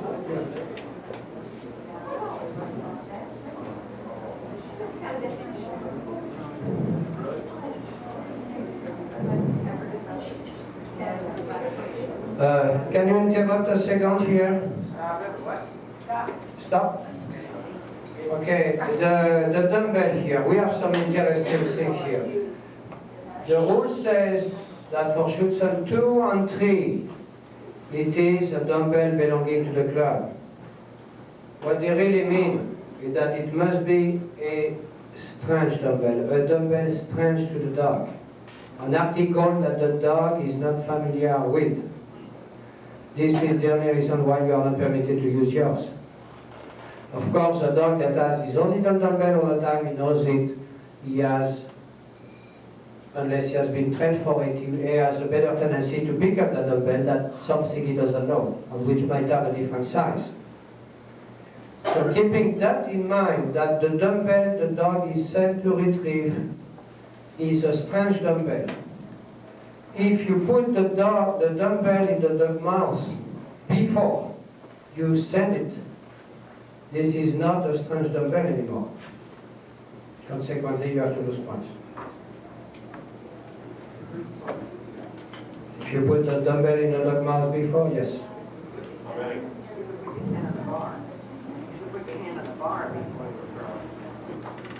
Yes, you can, because of course you have to grab it somewhere, so the judge is not going to say, oh, you have been touching this, rather than that.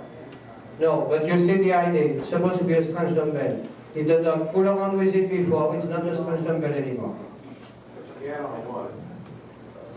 On Schulzen 1, a dumbbell is not required. It's a dumbbell or a personal article. Yes, but Schulzen 1, you are permitted, if you use a dumbbell, you are permitted to bring your own anyway.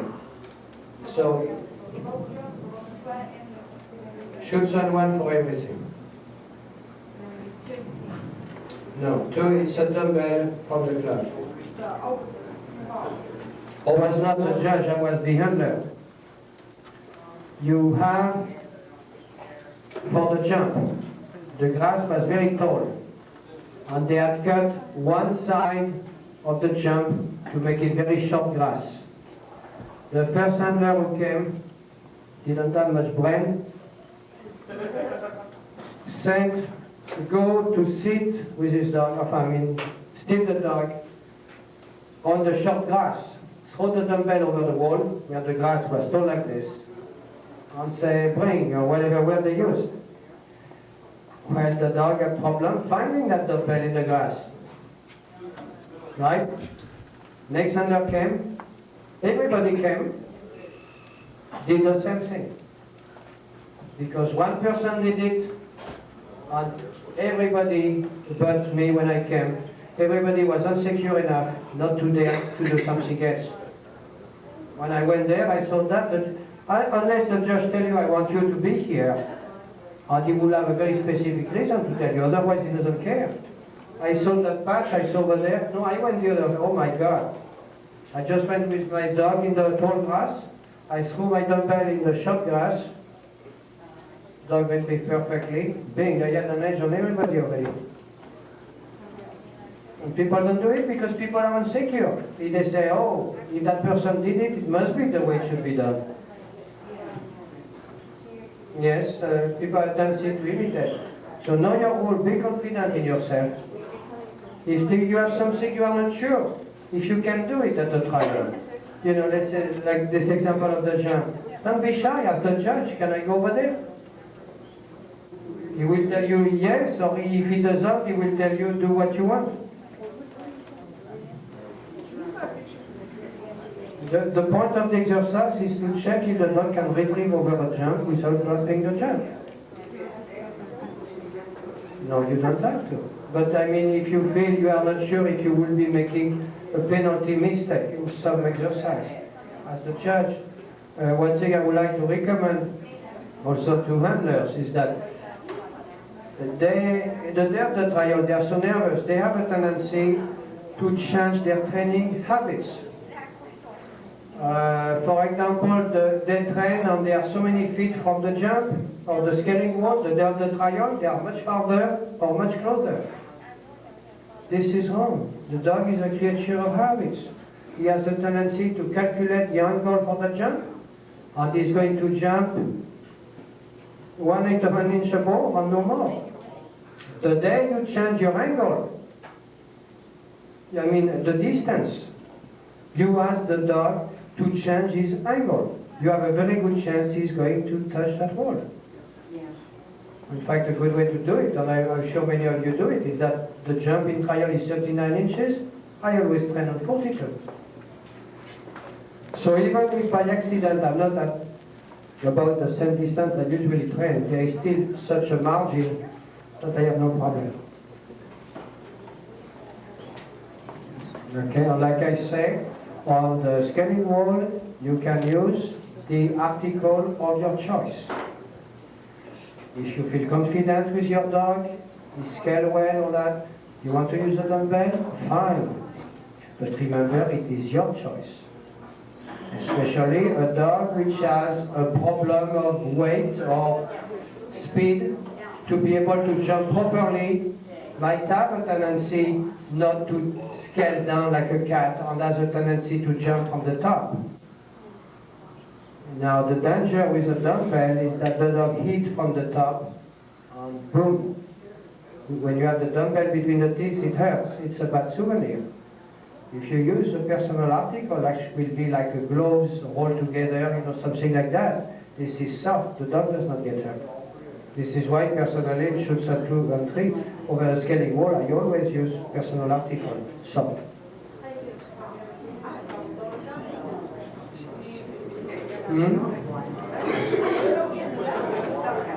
Over the scaling wall already?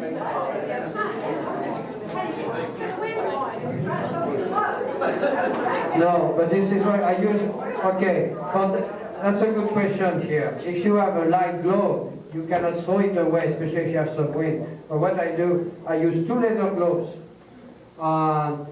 If it's not heavy enough, what I do, I put a piece of wood in it. But I mean, a towel, yes. Then over it, I put an old sock, white sock, which means I have a white color, which is easier for the dog to find. Then I just put rubber bands around it, and that's heavy enough.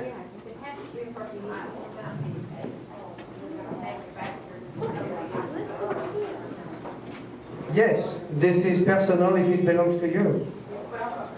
They make these little dummies that go in the tree about that long, and it's off the edges, and I would love to wear them. That's fine. Sure.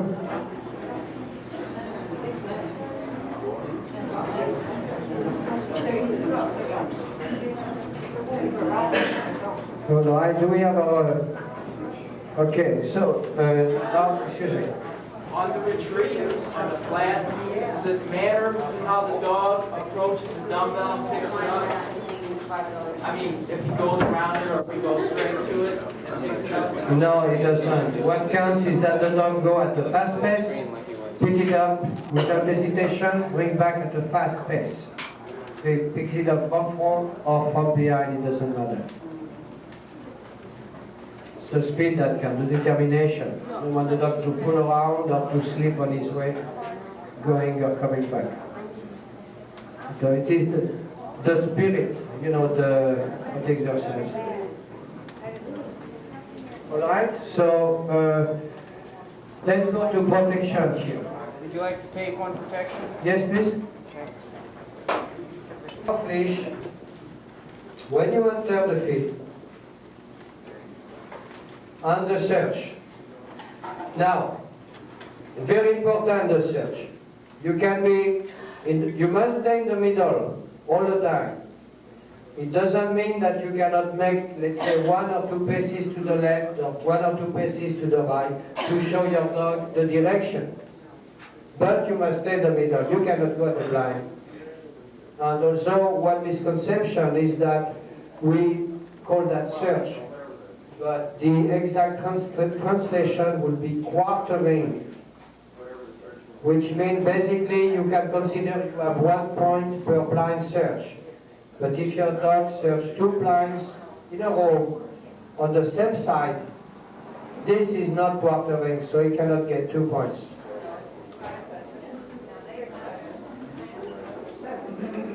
Okay, the dog is mouthing here.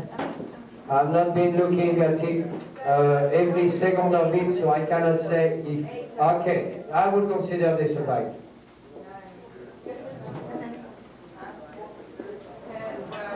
Okay, can you stop a second? Got it. Okay, that search here, where we see many mistakes, like I said, the exact translation will not be searched at quartering, which means the dog must go from here to there, and there. If you're basically, for the judging, you can consider 1 point per blind, right? You have 5 points for the exercise. But if your dog goes from 1 blind to the left to the next blind to the left, this is not quartering. You do not get 2 points because it is 2 blinds. The dog has to go across. If you have a problem, your dog went too fast and missed a blind, and he has not reached the decoy, he has not...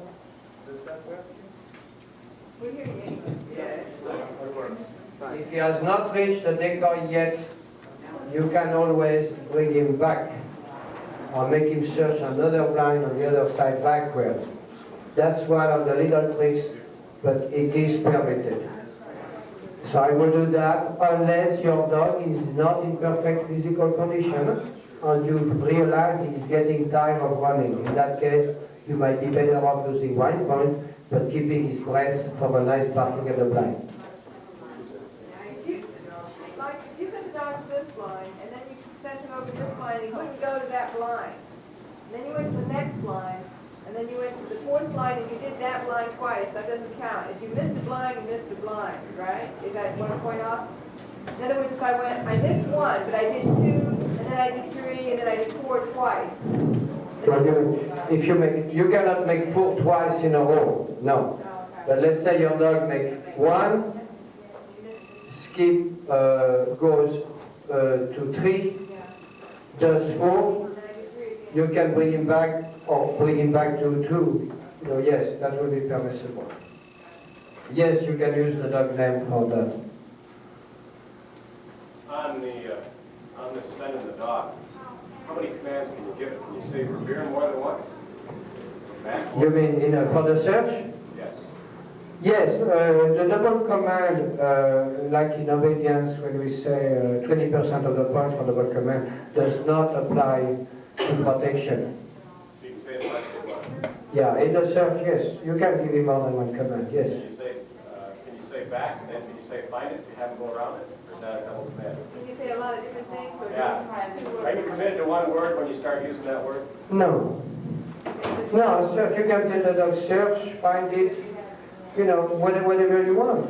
The idea is for the dog to find if there is a suspect.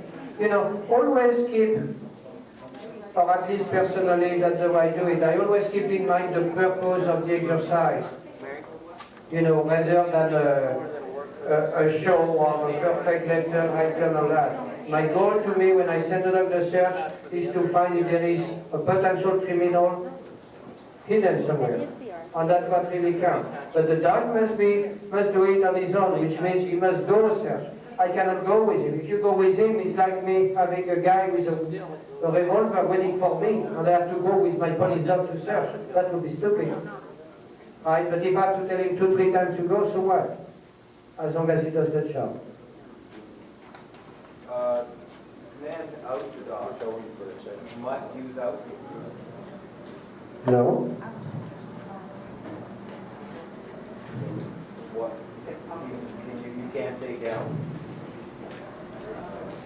If you tell down to your dog for out, and if he downs, it's fine. If he outs and doesn't down, you are in deep trouble. Because the dog disobeyed you. As a matter of fact, you told him down, right? He didn't down.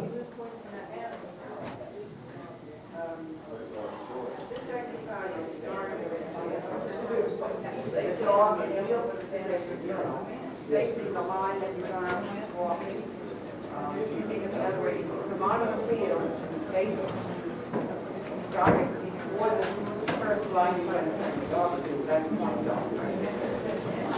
No. You have your 6 blinds.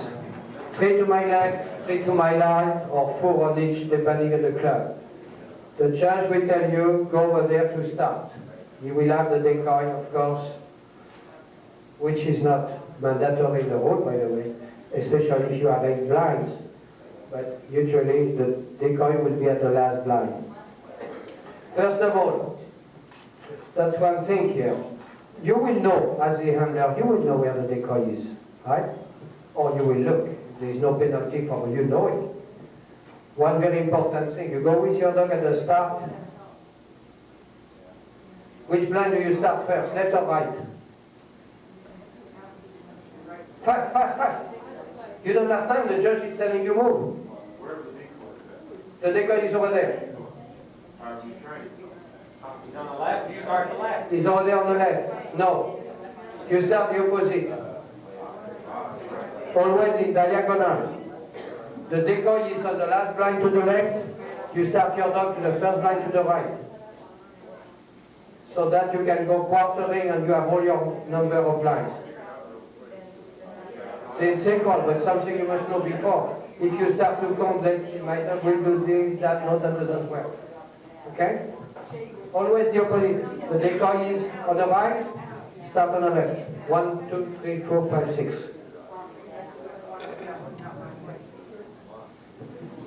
Okay, yes, but I'm coming to that. Okay, so I have my blinds here. I come with my dog. Let's say the decoy is to the left. I want to start to the right. I am in the middle, facing the middle. You know, I'm in the middle. I am going to turn, which I don't have to do. You can send your dog, say, find it. But if you want to give a little extra help to your dog, remember you have to stay in the middle, but it's not at the inch. You know, you turn your dog a little bit, hit, find it. The dog come back, you can stay in the same spot or move. You must be moving, but you can be moving very slowly. Here, come, find it. Then, when the dog is at the second blind, and this is when people make a terrible mistake. Incidentally, the search is even at the German Meisterschaft. This is what decides between the winners and the losers. The one who make a perfect search. This is where you sit. So, when the dog has made blind 1, blind 2, many people stay here, the dog comes back, and they say, find it. You have blind 3 and 4. The dog, first of all, doesn't really know what you mean. If I show you, I ask you, go to the blind over there, and you have 2 blinds, you will ask me which one. But the dog cannot ask, you want him to move. So, after, when the dog is going to the blind 2, and you know you go, he's starting, you start to move.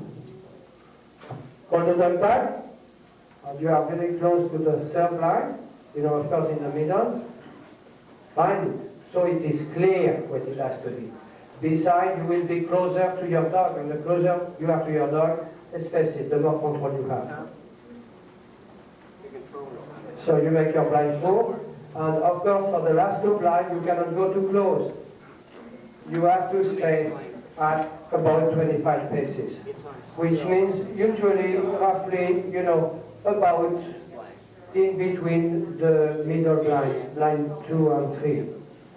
But it's all right, because you have only 2 blinds left. So if really you send your dog, you know, here, he sees only 1 blind, so he will go there. And after he has found nobody, so it's easy just to steer him to the left. But do not stay between blind 1 and 2 when you want your dog to work at 3 and 4. Go. In fact, you are permitted to walk, you are not permitted to run. So this is just a matter of timing. Manage to be in a natural manner at the exact spot where you want to be when you want to work your dog. And it helps. Okay, now, does that answer your question? No, I started him. Start the line. It's never right. But he turned, what the dog said, he turned and faced the first line. And that's when he started from that position. Is that again what I was doing? Well, you are supposed to start facing the middle, but... The dog looking down. No, you have the blind on each side. The dog must face the middle line. Then you say heel, and you can do this. Yes. See, but this is very minor.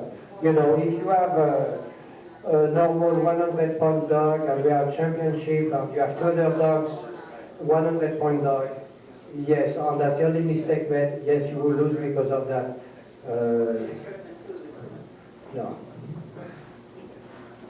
You know, because if your dog search will sit after mine, if he needs you to be exactly here, he won't be able to make a perfect search anywhere.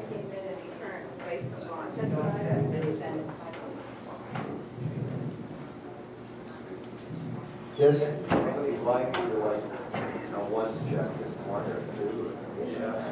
They are looking for shoots and one, directly to the blind. Directly to the blind. The rule says that your dog must be, must have the opportunity to check more than 1 blind. But there is no point for search in shoots and one. So why waste our time? He cannot get anything anyway.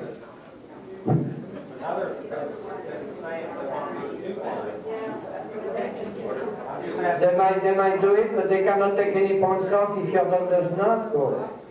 So what do you use? We have enough work in a shoots and fire without adding extra work. We'll say 35 or 6 lines. Whenever you point off, you go on the field, and you adversaries on the right, to the right, the other one is 35 lines. If the dog doesn't go to search when you send him, that would be faulty. He went, you made a mental mistake. You sent it to the right. The edge is to the right. So 1, 2, 3, 4, 5. Trying to figure out this line. We'll take 5%. Okay, this is the kind of things that are not put in the book. So that would be the judge to make his own evaluation on this side. So each judge might do it the way he wants. Personally, I would see it depending how the dog works. From the way the dog works, I will know if it's a handler mistake or a dog mistake.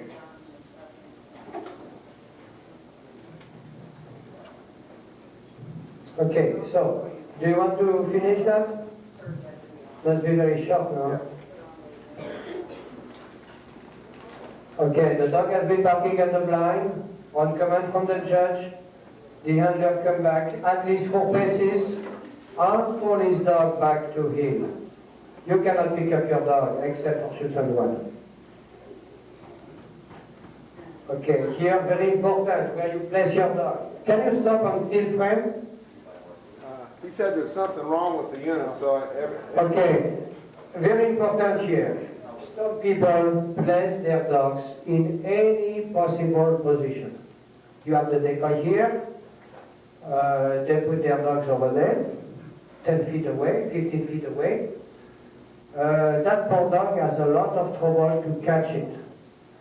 A good dog at the escape is the dog that is going to fly and bang. The faster and the harder we stop that man, the better it is. If for some reason, because he was not positioned properly, the guy can run 40 paces before he can be stopped, that's not good. You make your own dog look bad.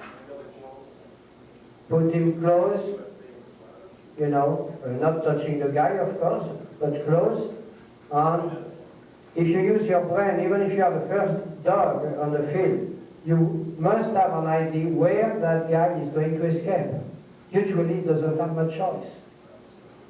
So if he must escape, you know, let's say from this wall to this wall, and he will be standing here. I will put my dog here, on a little bit on the side. And this is the decoy facing this way, the sleeve is here. So as soon as he starts to take off, my dog jumps, boom, get him. If you have your dog over there, he has to catch up with him. Take some care. If the guy has to escape over there, how can he do that? He will have to go for the arm which doesn't have a sleeve, which could be dangerous. But if the dog go for the sleeve, then he has to turn. You know, you look for trouble. Put him as close as you can. So you make a stop, quick and fast. Okay, go on. Figure it out. There it is. Well, We're just going to ask for the other guy. yeah, let me see. Well, it doesn't do anything. No, that was the escape, then the reattack. I'll see if I can run it back just a little bit. The dog gets hit twice.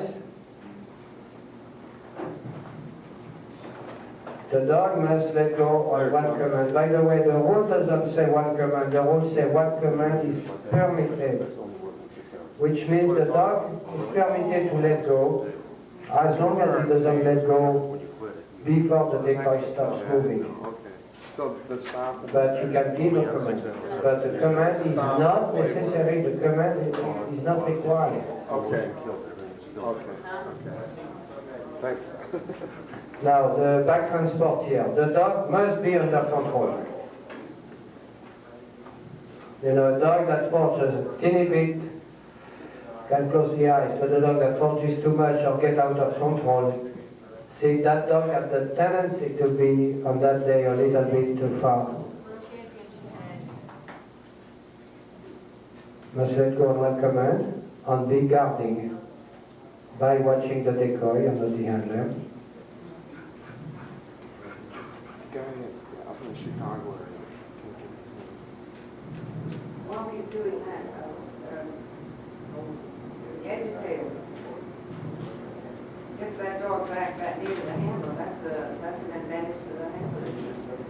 the hours. Oh, and then agitator would keep back it right up to the hammer on. If the agitator is closer to the other, yes, it's right.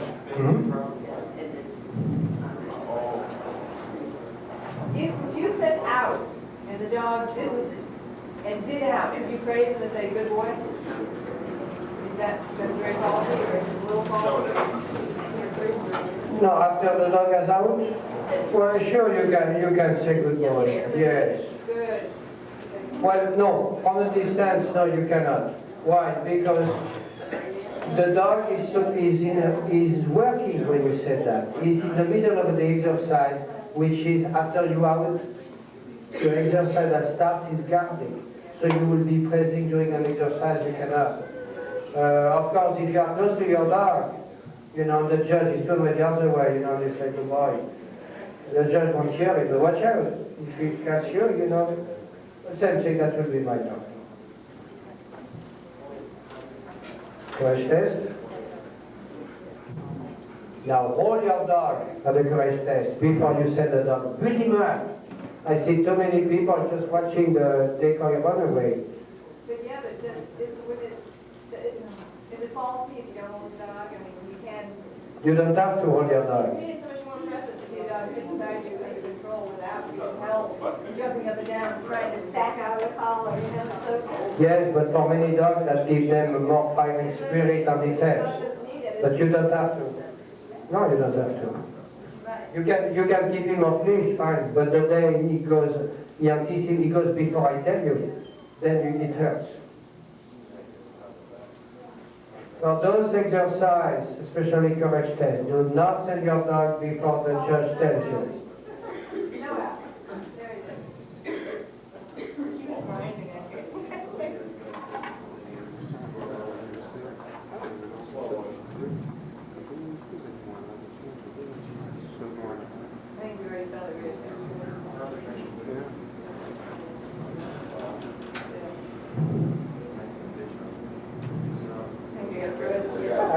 Are you frozen? No, dog was.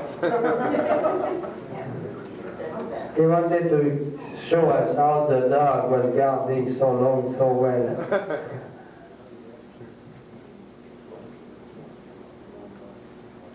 I was just told that since this is a 2-hour tape, the special effects don't work. I wasn't aware of that. This is a new machine to us. Okay, then this is a transport to the judge. Now, see where the dog is here? Okay. Normally, and especially for the beginners, the dog is supposed to be watching while you walk, watching the decoy. And you can help your dog here too, by having the dog heel. But if you are a teeny bit behind the decoy, if you want, you can even grab him at the jacket here and make him heel like this. The dog will be right here, his head will be right at the decoy time. He will look better than many dogs, which, if you are at this level, will have a tendency to go around and forget that they were supposed to go.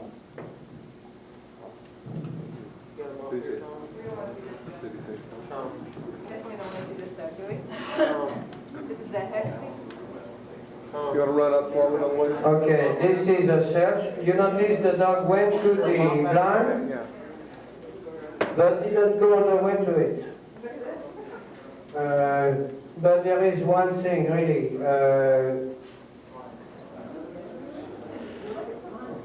Yes, but the rules same thing. The rules say, you know, search for find. And you will find many dogs, especially if you have some wind. They do not have to go behind that blind to know if there is someone. They have a nose. So to me, a dog that comes close and make a turn like 2-3 feet before, and come back and go to the next, to me, it is correct. Three blinds on the same side of the field, but she didn't come to this side of the field at all, so how many points did she lose? Why? She made only the first blind counted. If she doesn't go the other, and she loses the other, yeah.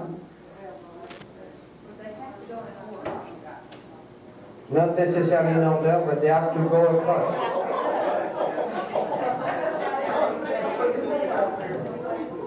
Well, checking the judge or a goal, whatever, you know, it's all right. I don't know if that dog is, I don't know, you know that dog? Is he a dog by any chance that has been trained by looking for food? No, I don't, I think the dog hasn't been trained very much at all. Well, I have noticed that. She was trained one time, and then this woman got her, didn't train her at all, and then just entered her in a championship. She had puppies and stuff. She's a nice dog, just kind of running wild. Having a good time. This is the good one to watch if you want to point out the state, if I remember. So at least she positioned the decoy where she wanted him. At time, by the way, in trial, you will have decoys afraid of your dog. At time, you have decoys afraid of your dog, and if you put your dog too close, they are going to back up again. Don't be influenced, bring your dog back. He's your prisoner. He must do what you want. If he's afraid of the dog, he has no job to be a decoy. That was a different breed, just like I was with a stick, when she failed from that point on. When they knew the stick, she was long. Okay, I didn't look at it, I was talking. But the whole is that if a dog gets off on the stick, the decoy must attack the dog until told by the judge to stop. When you will see if the dog runs away, stay on, he'll bark, or revive. Well, in that case, the dog should not even come here.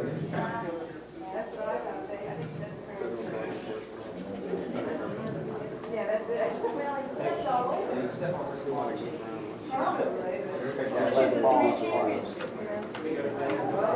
How do you feel about a dog trying to push the agitator out of the line? What do you mean, by biting?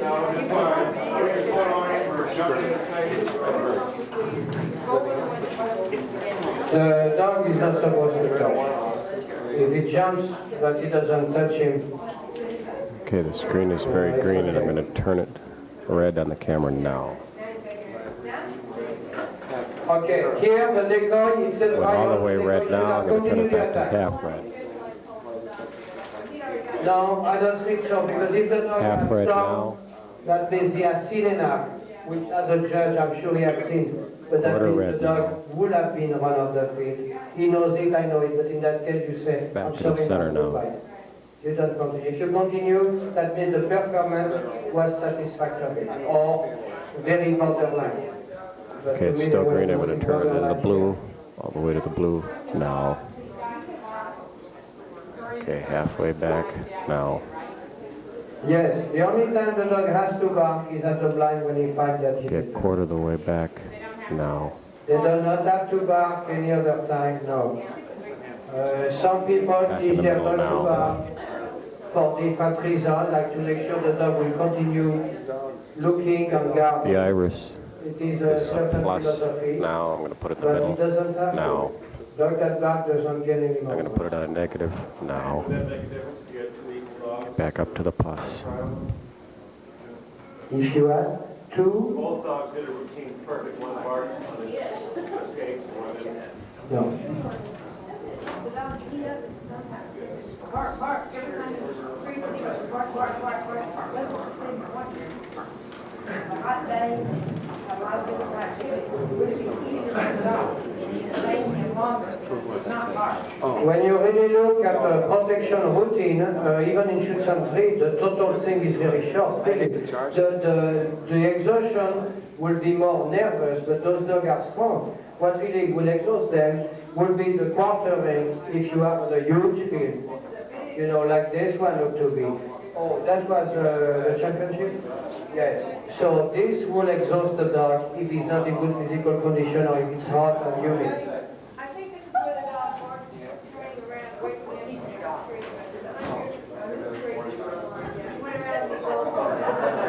But this is all right. As a matter of fact, he's searching, and if that's thing you cannot see through too much, you know, you could consider that as one blind. How many points, if anybody looks away and goes, see, I turned it back, would you? Back, now, how many points would you lose on something like that? Okay, like I say, on a movie it's very difficult. I turn my head all the time. What you have to consider is that the dog looked, but looked quickly. The dog was not losing interest, was not looking for his handler. He was not looking by weakness.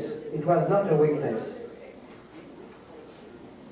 You know, same thing. If I had been on the field or that closer, I would have been able to see if that dog had been just nibbling or a real bite. Here it's difficult to say. But it is definitely faulty anyway. Well, he would lose more than nibbling too. Even if the judge didn't consider this as biting, he would have. What dog is that, Tom? Do you know? Is that Dino? It's Tom Box. Yeah, it's Dino. This is the one I had on that other thing. That performance. Like that.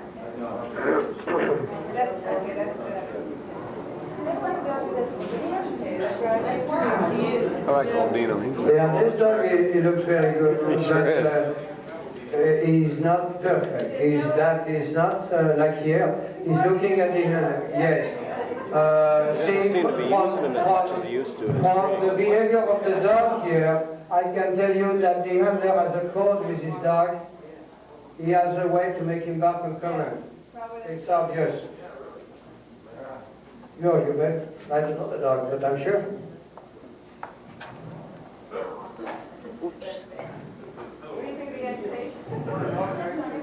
Well, he reminds me of Fred Astaire. You know Fred Astaire?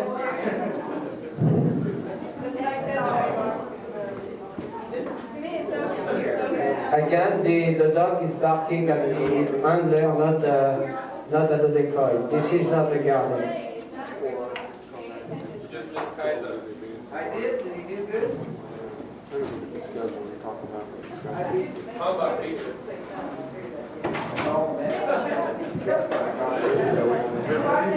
You can see it again here.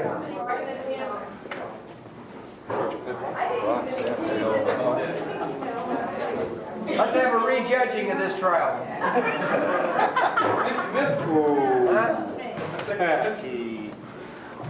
I thought it'd be all right.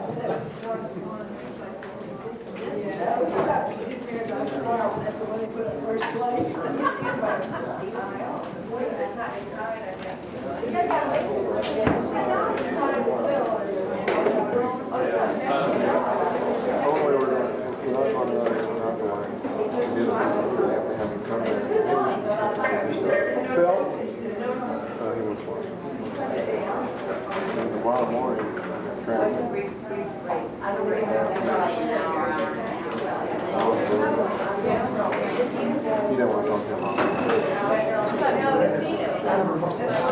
Okay, same thing again. See, he's watching the handler. Oh, I have no doubt that if the decoy was moving, the dog would bite or stop it, definitely. But there is no intensity. That is not guarding. Because same thing, looking for from a realistic point of view, if I were the bad guy here and I would have a revolver, I would just go slowly. Boom.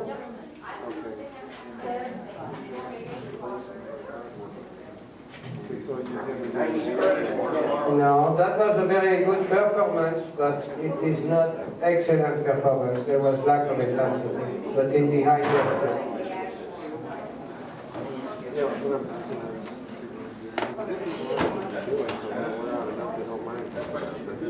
Okay, so I think you want to take a rest here and we can stop here. If you have one or two questions before we start, we'll take that. To the point where if you can go out and spend 10 minutes with this procedure once a week, twice a week, you can get some of your new agitators started without putting a dog on them in the beginning so that they get screwed up by a dog being there. You think you can teach them. If you have a couple of people in your group together, they can work this way, they'll build up their strength, they'll build up their endurance, and an agitator that's strong and has got endurance can do a little better job on a dog than one that doesn't. That makes sense, doesn't it? You getting this? Since you men are all athletes? Okay.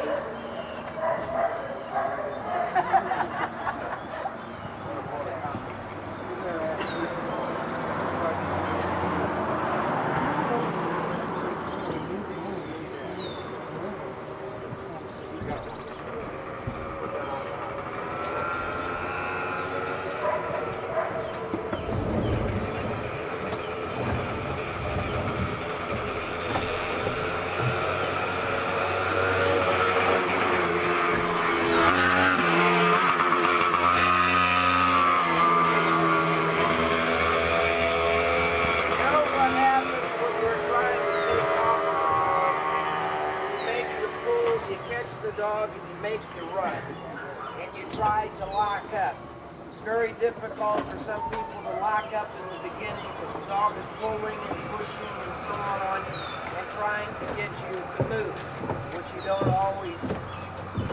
always hold your position that way.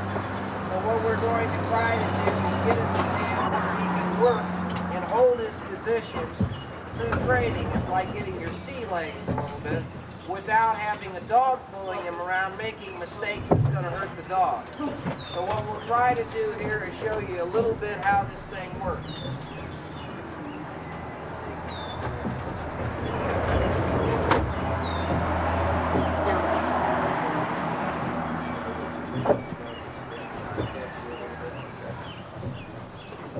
All right. What is happening, we're going to use this line more as a dog. All right, the dog will be laying right here on the ground. When he takes off, I'm going to give him like an inch or so of slack. So that when he takes off, it's like the dog would lay there on the ground, he takes a step or so out, and the dog bites him. Boom. Now he has to fight the dog, and I'm the dog. I'm going to put a little bit of pressure on him, and then when he stops, I'm going to be like the dog trying to pull him out of position. But he's going to try and keep his legs down firm. I'm going to move over here and pull a little bit, move over here and pull a bit. He's going to try to let his arm go a little bit to keep his body tight. Try to hold his position and keep fighting. Then he is going to turn into the lead and do an attack, which is lay right back into the lead. Lay back into it. Now walk. Just like that, hit the lead one time. Stroke, stroke, stop. Hold your position. Pull, pull, pull. Okay? Whole thing is, if you do this properly, in about 4, 5, 6 times, Can you tell when you're right on it? You're two. And if none of you are, we'll do it 3 or 4 more times until you get to it. All right? Mike's a little too close, so see if you can get it. Normal escape. It's got to be right in the focus. When I tell you to stop, you lock up. All right? A little bit of slack in the line. Now remember, this is not a tug-of-war game, and I'm not trying to pit my 165 pounds against his 100 and whatever. That's not it. I'm trying to put what I feel is about 80 pounds of weight on his arm right now. No more. He should be able to move. I'm just trying to make it a little bit difficult for him. I think that's better. Okay. Are we ready? Anytime. You take on. Go. A strong dog. Lay back. Come into me now. Stroke. Hit. Freeze. Fight a little bit. Okay, relax. Turn around, this is an escape again. Go. Freeze. Now I want you to freeze, headed in the same direction you're going.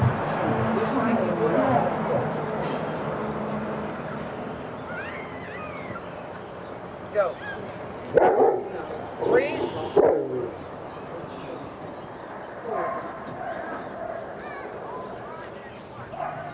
Attack.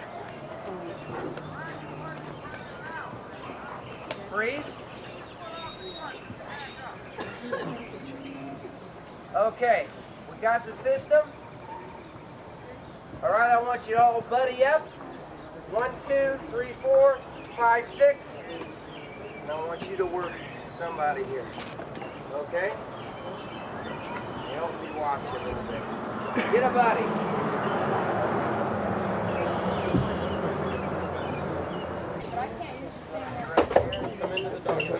It's not necessarily conducive to good posture though when you're going at this. I guess if you should get a whole sleeve on. Okay? There you go. No. All right, you're walking too slow. This is a point being where you're fighting out there. Boom, boom, boom. Okay? Fight him a little bit. Hold your position. Don't move that much. You're fighting with your torso. Keep that arm in position. You got it too far back. Keep it right up there where you're going to have it. All right, hold it now. You should be laying into that. In other words, he's got to be holding your weight. Lean back. Come all the way in, just like I am to you right now. Lean back. Now come into me. Walk. Step. Stroke. Stroke. Lean back. Trust me. That's it. Stop. Breathe. Okay? Very good. All right. Got her? Now do a couple of them until you're tired. Then switch over. Okay? Nope, arms too far up in the air. Arms down here, packed, and you're moving hard right into it. Oh, wait a minute. When you make that first move, let me hit this a second. You got a good tight hold on it, huh? When you're sitting here like this, that first move that you make, as if the dog is there, is boom. Alright? Not here. Yeah. Here. Where you got control. Okay? Oh.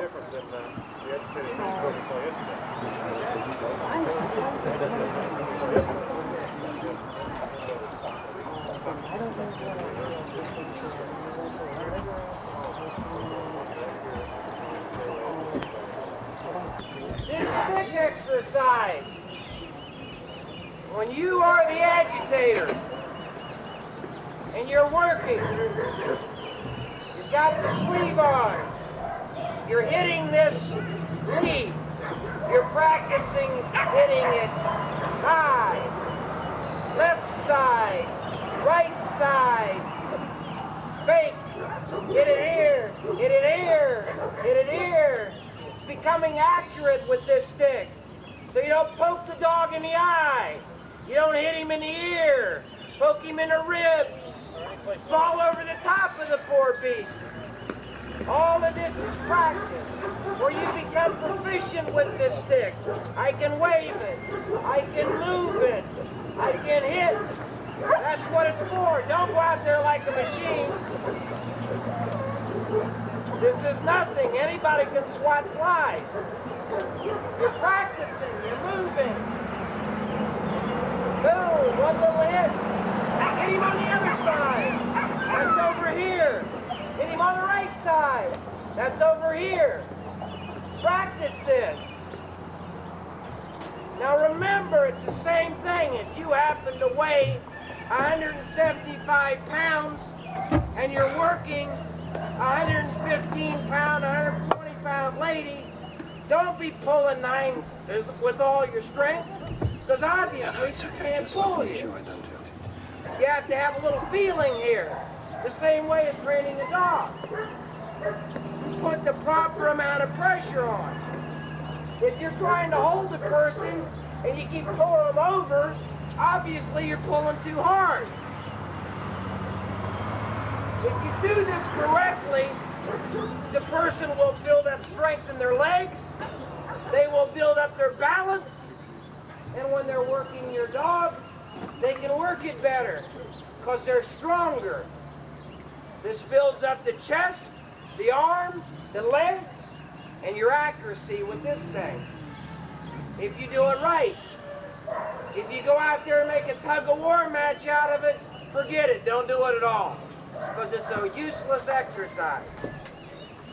If you're standing there pulling on somebody and they're moving as hard as they can, and they're not moving but about 3 inches, obviously you're pulling too hard. So take it easy. Do only what the person can do. Some people are stronger than other ones. All right? 5 more minutes, and then we're knocking off of this. Who do I got?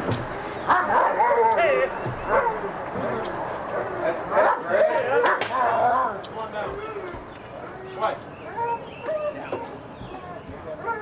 No, it's my wife.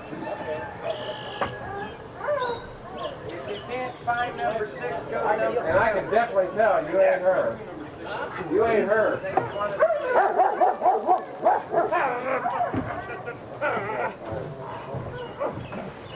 Linda decided she had to take a walk. Good boy. As soon as you grab the lead, I want to grab it now. Grab him. Grab him. Fire him up again right now. Fire him a little bit.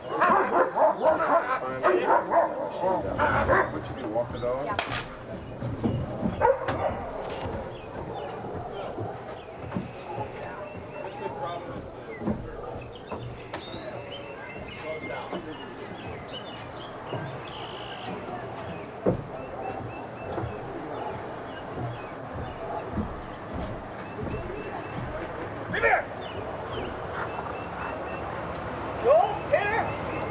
Yeah.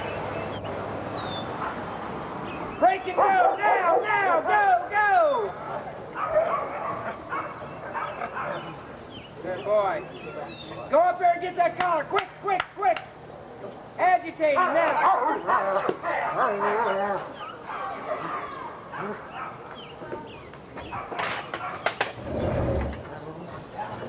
Move right into 3 here. David? Yeah. Where's Carol? She went down on the field. Down on the field. Her turn. Where are you putting the money? Go. Sales?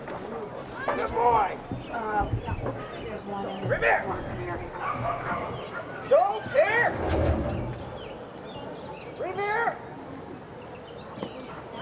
This time you'll run before he comes up. Listen to me.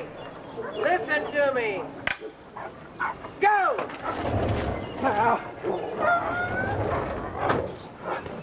You see that? That's the build-up procedure. Even the way you're doing it. It's quick. Grab a hold of that dog quickly. As soon as you get a hold of him, build him down. Smack him in the ear.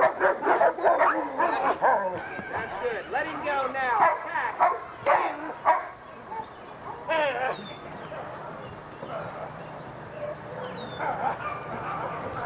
Freeze up, freeze. Out. Out. Attack. Out.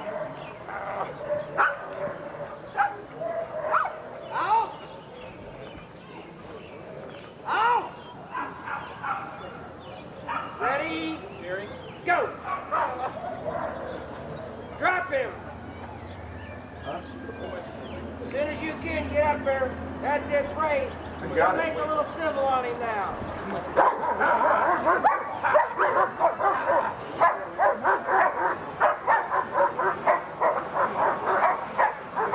That's good. Go in the blind and hide. Take him off the field. Take him off. Take him right off. That's good build-up work for him tonight. Very good. Okay. What do we got? What we can do is probably keep doing it, but for any of the guys that are here that want to see that education, they can put it on there, you know, so if they want to or whatever. I know it's supposed to be doing it because my big ball. Yeah. Well, I think you're going a little sideways. Once you see it, you'll see what I'm talking about.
working already. It's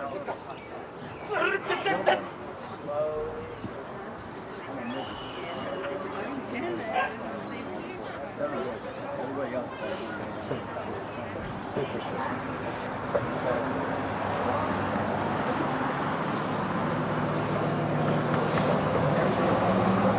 Teach them to hold on, that's what you're trying to do.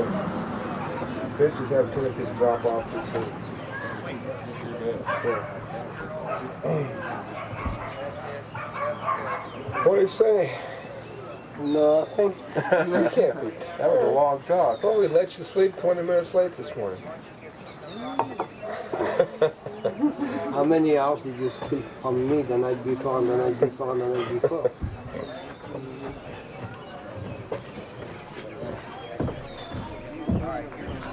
What I tell you, minute by minute. Hold it right there. Right here. Don't move it in. When I tell you to let go, be ready. Straight away from her. Come back at her, come back. Let her go. Go up. Good girl. Hang on.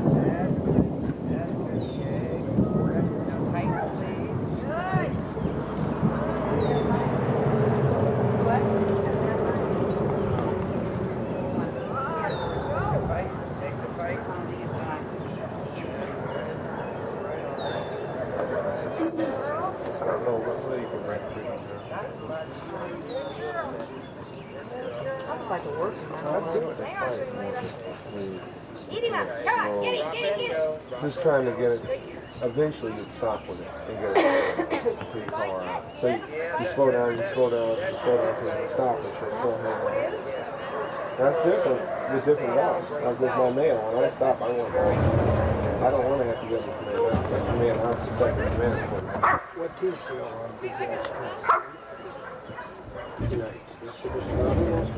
No, we decided to have me do that in the morning and this continuous protection because Phil won't be here tomorrow. Well, he'll be in the track in the morning because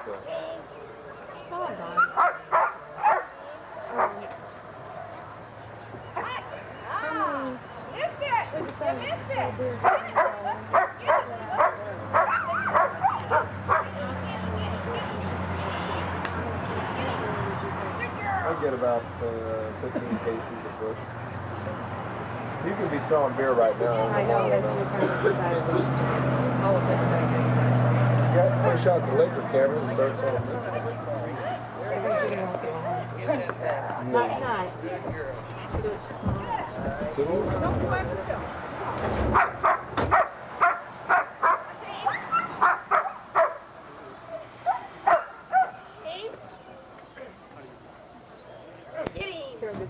Are you all sure you don't recognize the dog?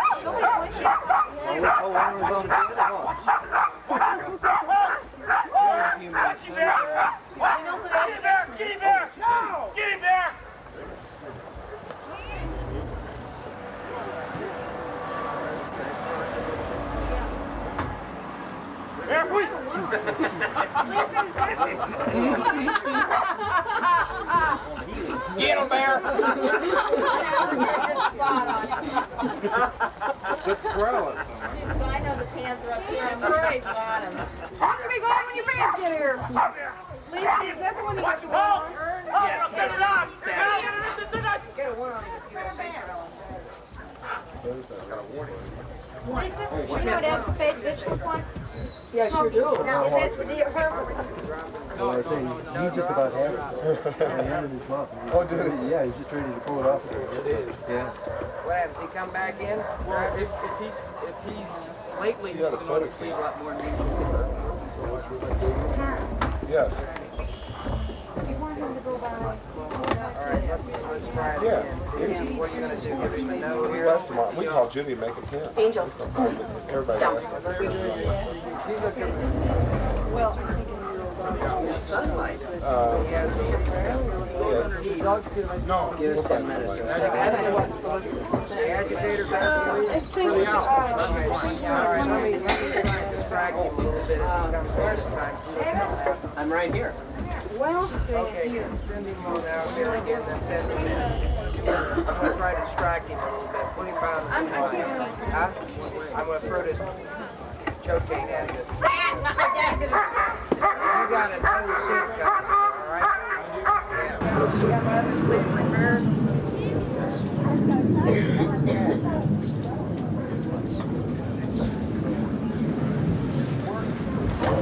Where did my sleeve go, man?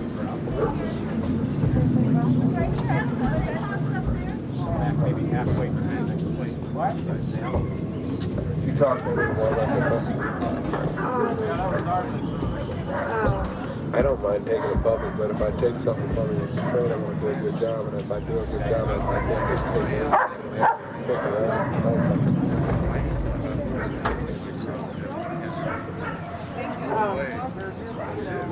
Test them. he's staying over there. Yeah. Are you planning, are you just going to finish up then? Yeah. What are you doing about tracking? 7 o'clock at least. Okay, you bring over? Yeah.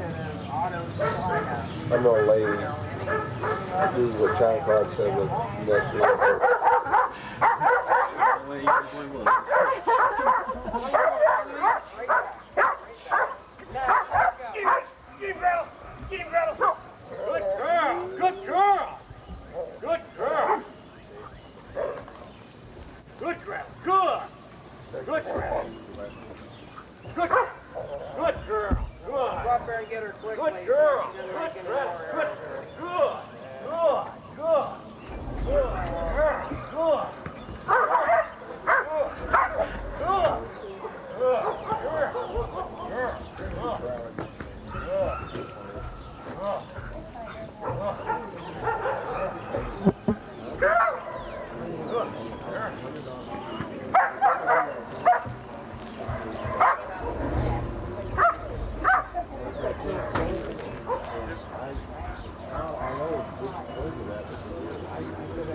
Yes, John Clark. 6 weeks away. I did.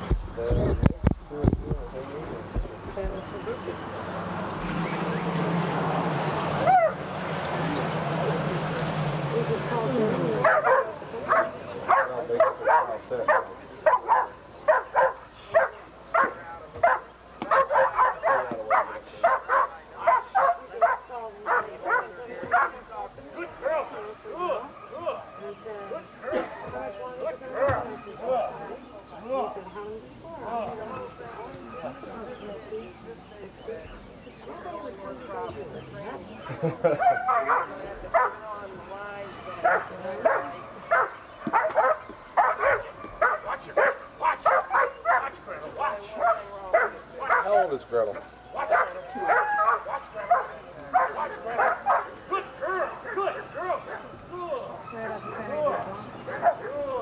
Is she an adult Blanca?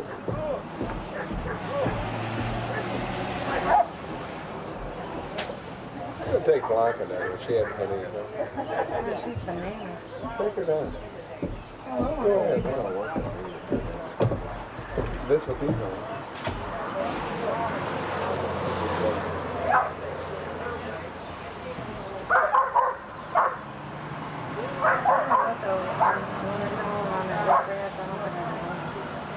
There's Scott.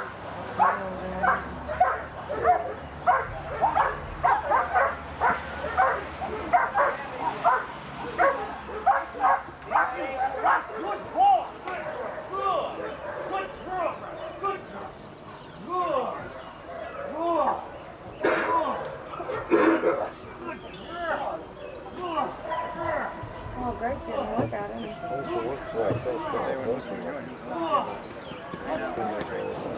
Huh? Bill's been working pretty good. Seems to me that Bill's running some pretty good action. Did you go to the airport already? I don't think so.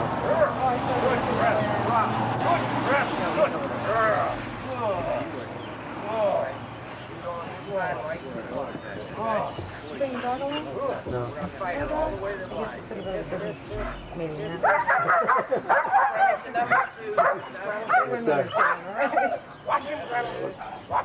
The Holiday Inn down in Memphis. It's really nice. Oh, yeah. It was. The one right as you come over the, is that the one? It's right on the river south of the city. Yeah, yeah. About 50 miles.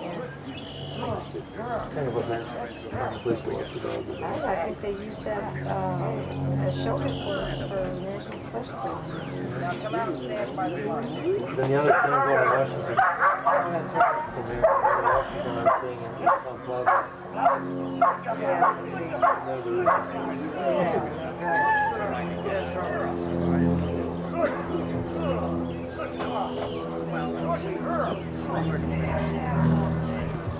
The other thing, you might have a business trip coming here, and then the last week of February, you've got a business trip in Jackson.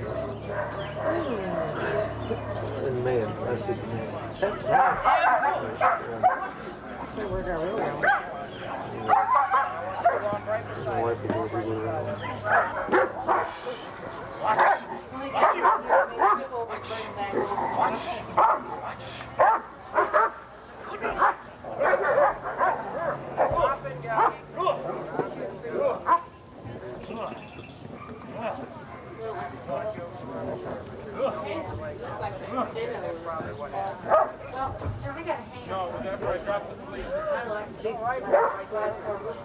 Yeah, I do too, but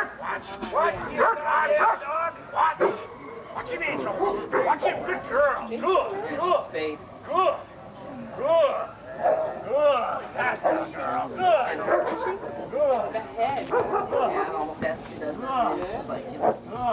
Good. Look, her head. More like salt. Yeah, exactly. That's true too, but you can see it. I mean, all together.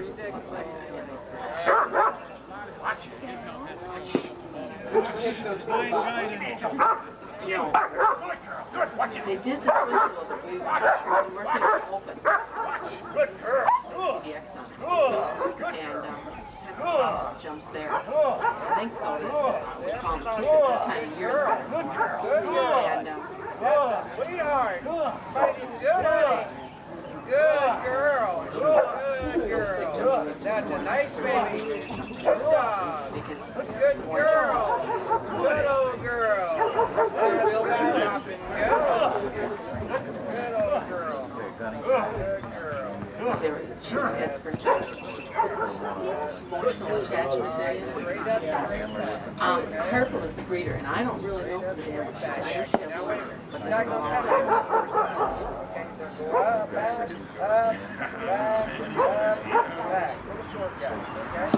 Watch her! Watch! Come at me! Watch him, Angel! Watch him! Watch him, Angel!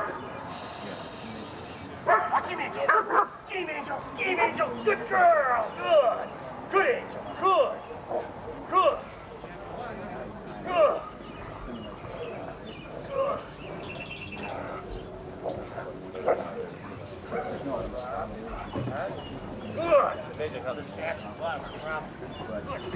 Lands are all right. You got a couple of good dogs. They're just string girls. Okay, right to my blind on Sue and Sam here. Okay, we're going to walk her right in. Tiger.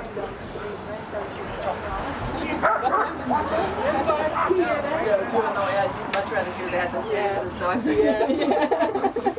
still on that any day. Trade it, you can crack the dog. Yeah, but We don't have a it's F9, that's all. That's all that's all.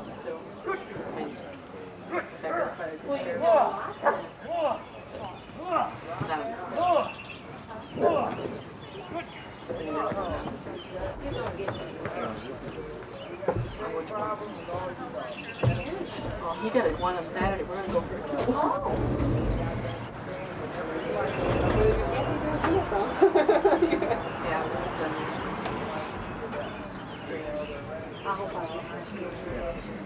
Are you going this weekend? Many a dog get back and growl and come at me, and I thought, oh boy, it's over now. What would he do? He'd bite the leash. because the leash is what hurt him. But at that point, that's what he thinks it is. Pretty soon he starts connecting it with my hand. And I'm going to say We're talking about the pinch collar. But generally speaking, the first thing that they're going to go after is the leash. And we found that much worse with the pinch collar. I mean with the choke collar. We did a test of 200 dogs. 100 trained on pinch, 100 trained on choke. 2 different trainers involved, each trainer training 2 dogs. I also wrote an article about that. And we discovered that all kinds of things were different with the 2 dogs depending on how they were trained. For instance, the pinch collar trained dogs, we had much less lagging, much less aggression, and generally better attitude. And based on that study, we have chosen to go to the pinch collar. It's a hard thing to do. We just got a call last week from a lady that started the training class with us, and she called back. She says, I want you to know I'm dropping out of your training class after 1 lesson. I want my money back. And Mary, who talked to her, she says, well, how come? She says, well, I went to my veterinarian, and my veterinarian said any place that would put something like this on a little puppy is sick. There's something wrong with them. They don't know what they're doing. And I quickly wanted to know who her veterinarian is, because we have, I don't try to, you know, give medical advice. I think a lot of veterinarians would be better off sticking to their field of endeavors as well. She wouldn't tell me, you know, that's name. Yeah, Ken. Tom, I agree with you for the pinch collar. For people who think it's real or whatever, a study, an official study has been made in Germany a few years ago, where they made an autopsy of dogs after they had died, of competition dogs, which means they had been in the ring for a few years. They found that the dogs that had been worked with pinch collar didn't have any damage, and the one that had been trained with shock collar and bing, all had muscle damage in the legs. I know a lot of you won't believe that. We've got a real easy way for you to find out. And once, as I say, I'm giving you a talk now that would normally take 2 days, and we go through a lot of different things. But if we, a lot of times we get a volunteer out of the audience. We'll take and put a pinch collar on one side, choke collar on the other side, take a leash, attach it to it, and jerk both collars. 5 minutes later, tell me which one had the choke collar on. It is still hurt. I've had a lot of fair-skinned people come back the next day or the next week and say, you know, I had a bruise where that choke collar was. Alan volunteers. You want to see what he gets next time he orders paper mache. Yeah.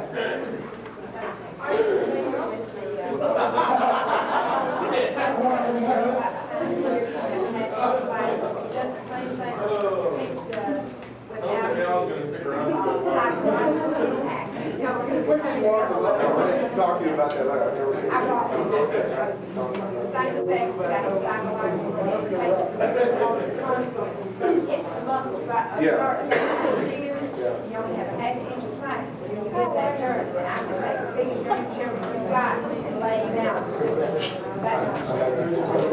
Okay, anyway, we'll try to keep moving along here. But basically, the way I feel, what I'm trying to say is everything that you do with your little puppy as you raise him should be, if you want a competitive, can we get you all to quiet down in the back a little bit? I know this is getting a little bit lengthy, but we'll get it finished up here in just a minute. But what we would like to do is to do everything to orient that puppy towards competition, if that's what you want.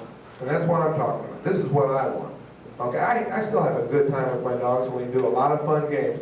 But basically, I am raising that puppy for competition, and everything that I do, I want to orient towards that. One mistake that I did make with Foss that I've just recently discovered, I think no matter how good you think you are or how bad you think you are, I think it's always good to get outside influence. We invited the top AKC trainer in the Midwest, one that we feel it is, to come in and give us weekly training classes here at the kennel. He's been doing it over about the past 3 months. And he exposed one real big problem that I created. I've been getting consistently second and third places in the AKC ring. I want to win with my Shepherd in the ring. I don't want to end up, you know, second or third. I want to beat these Shelties and Brittany Spaniels and something, and I can't do it. And I was trying to figure, you know, why is it the Shepherd's not good enough to beat a Golden Retriever? And so I figured, well, maybe this man can give me the key, because he's the one that always beats me. And he pointed out something I was doing really wrong. Because of Schutzen, I had gotten my dog so oriented towards the ball as praise. And he doesn't care what I say to him because I don't praise verbally enough. And I should have provided him much more verbal praise. This is another error of most men, very much including myself. Along with your play praise or your food praise or whatever kind of praise that you're giving your dog, you need to give him a lot of verbal praise. He can take his dog and have his dog sitting beside him and say, okay, that's a good dog, and that dog's jumping in the air, bouncing around, but stand with him all the time. I don't know how many of you here knew Jack Gonsel when he was alive. We worked quite a bit with him, but he would be up here giving a seminar, walking around like I'm doing now with his golden retriever trying to do a sit front all the time. What are you doing? What are you doing? But you notice the puppy's always coming back to him. He's very enthusiastic. He get hurt once in a while doing this too. Good dog.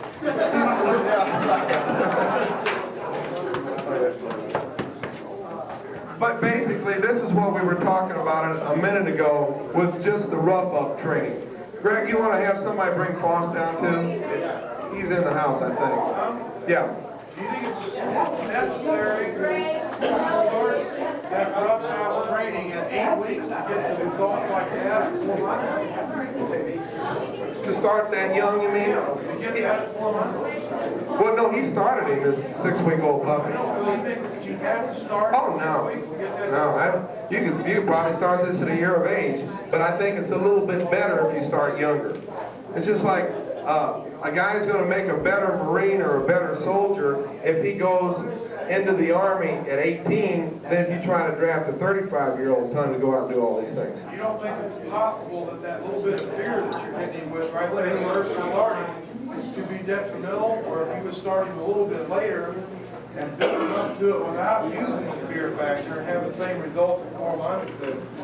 The fear that you saw when he began is probably because he hasn't been doing it that well. I don't know what he's been doing with the dog, but if properly done, he comes back with it right away, and he gets aggressive and relaxes a little bit with it. I can see that. Yeah, but I don't think that's associated with age quite so much as what the particular individual has done with the dog.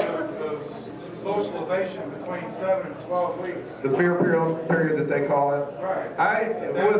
That even little bit of thing might be taking a chance. With these well-bred, could we get it quiet again in the back, please? With the well-bred German dogs, or I hate to even say German, there's a lot of good breeding going on in this country too, but with the dogs that have been bred for this, we have found that the fear period that we worried so much about with our American dogs doesn't seem to exist to the extent that I used to think it did. And we don't do anything, particularly as far as socialization is concerned, differently in that period than we would be in the other period. We just continue. Now, maybe we're wrong. I don't know. It could be. Marilyn gets home, called up Alan at work, told him what happened. Alan exploded. Alan got his partner in crime up there, Jesus Gonzalez. Oh, no. I told you I was going to get you. Got his partner in crime, Jesus Gonzalez, who was a black belt karate champion. Nicest guy you ever want to meet. He's tough.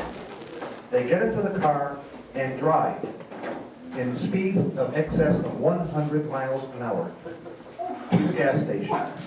Alan pulls up, looks at the attendant, and says, "Who is Chuck? Who is the manager of this station?" The guy looked and said, "Go in there." Baruch jumps out of the car, runs into the station. There's another attendant standing there. Says, "Where is Chuck? Where is this man, this manager? I want to talk to him." I look at him and says, "Oh, office is right there."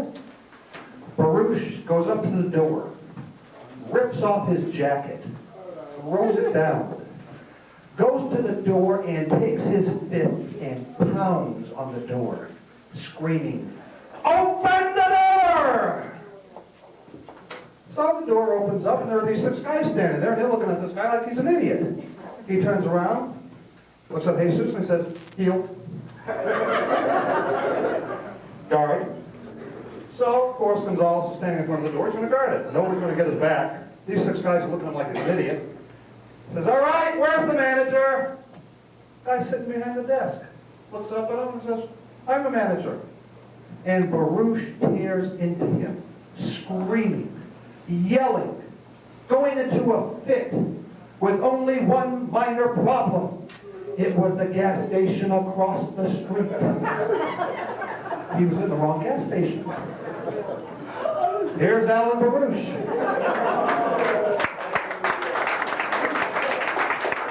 I just want to say that last night we pulled in at 3 o'clock in the morning and asked Rick what happened to him.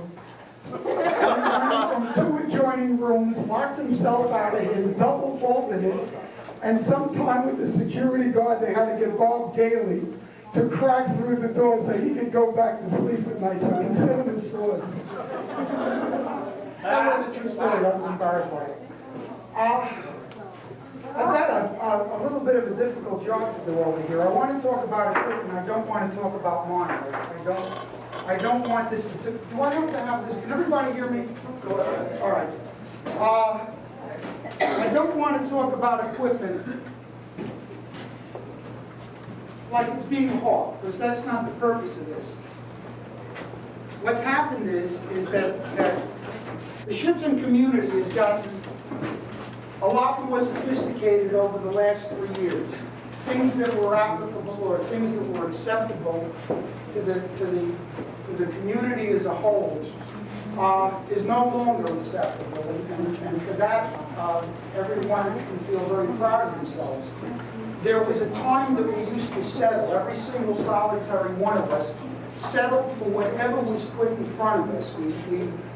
We either took what was made domestically and we knew in the back of our mind that, well, it's made domestically, therefore it's not going to stand up. Or we said, no, we're not going to do this anymore. We were going to either bring in some German goods, and there we knew we were talking about a price factor, and we knew we were talking about a time factor. And we had a lot of things that were not being done to help us do what we wanted to do. And that was to have a level of equipment that allowed us to go out there and train our dogs in such a way that we could do it with some kind of professionalism.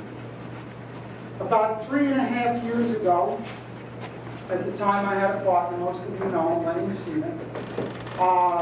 At that time, the 2 of us had gotten together, Lenny basically with the equipment, and myself with my background, which was in manufacturing. I was a sportswear manufacturer. I was also a sport enthusiast like everyone else over here. I was at that point with the New York Greater Working Dog Club, which was out of Floyd Bennett Field, and later became the Albemarle Club. And was faced with many of the problems that I just described. The fact that we had to go to the inside house, and when we had it, we had it, when we didn't, we didn't, or we had to wait for somebody that went over to Germany and so on. And we tried to make a domestic line. We attempted it. But we found that just by taking some of the raw materials that were available in this country, you couldn't make a good domestic line. It wasn't available.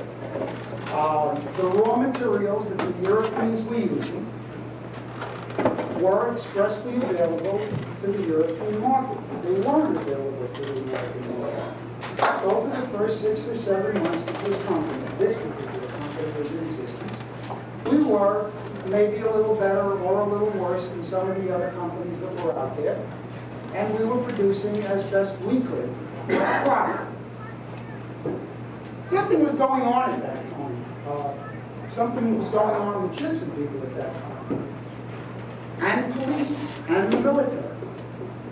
They were saying, not loudly at first, we are no longer willing to settle. We are no longer willing to be at the mercy of whoever happens to have this little carrot that we're going to get landed in front of us. We made some inquiries and we found out that, number one, yes, Jude was available for the work. We also found out at that point in time that we could competitively manufacture that Jude with some of the other raw materials that were available in Europe. We found out that if we brought them in as raw material, we found out we weren't faced with a duty problem, the same as we would be if we brought them in finished product. We found out a lot of things. And one thing led to another. And we found that if we didn't go to Europe, but we went to India, and we said that we now have some type of criteria that these raw products were going to have to meet, that those people that were milling the raw materials, the juice and so on, had the facilities to make up sample yardage, to work with people that were willing to work with them, and come up with some kinds of materials that would, in the beginning, allow us to compete with the European market. And as it later turned out down the line, it left not only my company, but one or two other companies in this country, the ability to actually, in some cases, surpass what was being manufactured in Europe. I got a very strange letter, a very funny letter from Frawley. I should have brought it, I didn't. Monday or Tuesday of this week. Fawbrough no longer owns Fawbrough. It's owned by an accounting firm and so on and so forth. And in it, we had sent them an animal cup.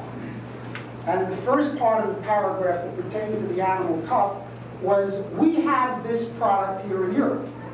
And then you read down a little further, and also that when we computed, I had not mentioned price, by the way, when we computed the animal cup, we found out that with duties and so on and so forth, it would be prohibitive. And in the last sentence, they said, by the way, how much is the cost and what's the availability? So obviously, they are not receptive to what we're doing here in this country. What I'd like to talk about today is the equipment that is available, not only through me, but through one or two of the other manufacturers. And I'd like to talk about how we educate you as the consumer when you look at equipment now. You've got to understand there's a lot more in front of you that has ever been put there before.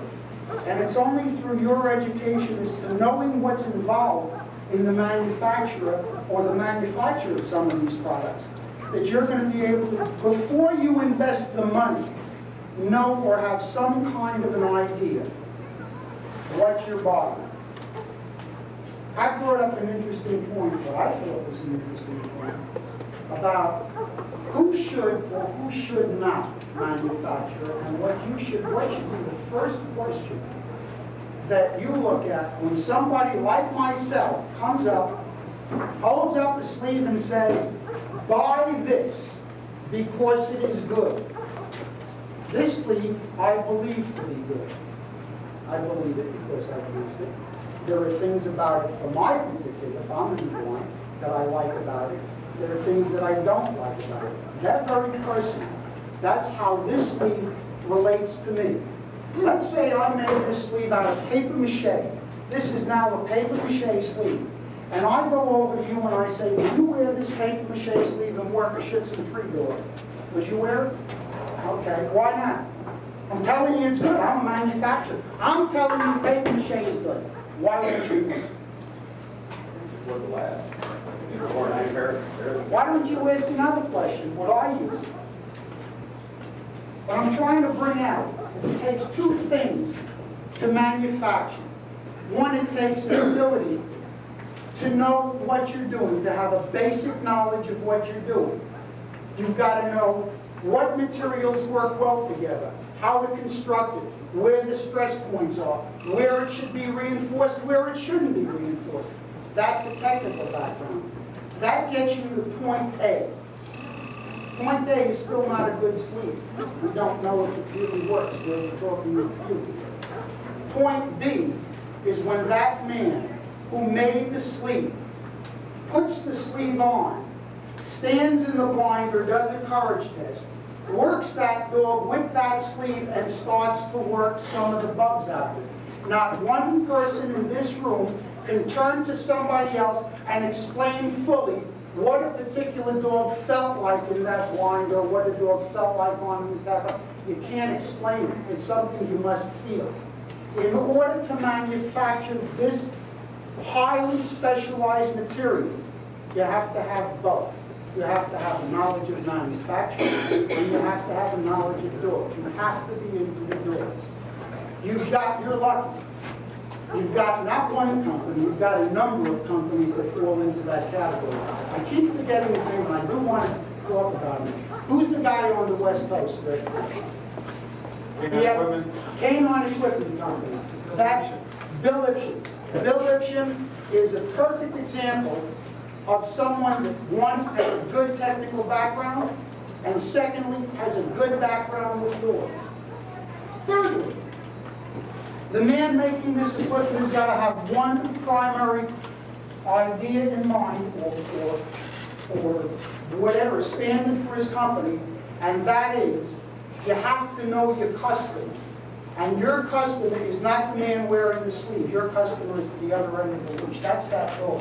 You have to be more conscious of that door, or as conscious of that door, as the man that goes out and buys it. Obviously, it's the doors that he's working. Anybody that will take something untested, untried, put it on the market, and say it's good, without any knowledge of what's happening with that piece of equipment as it relates to the door, that piece of equipment should not be tried by you. You've got too many other places. You're not restricted, not near as restricted as you were those years back. Let's talk about it for a minute. Marilyn? Marilyn? What? Could you go over there and just get me a sack sleeve? I didn't see you. All right, it's in the other box. I want to go with, first and foremost, I want to talk about pair of pants.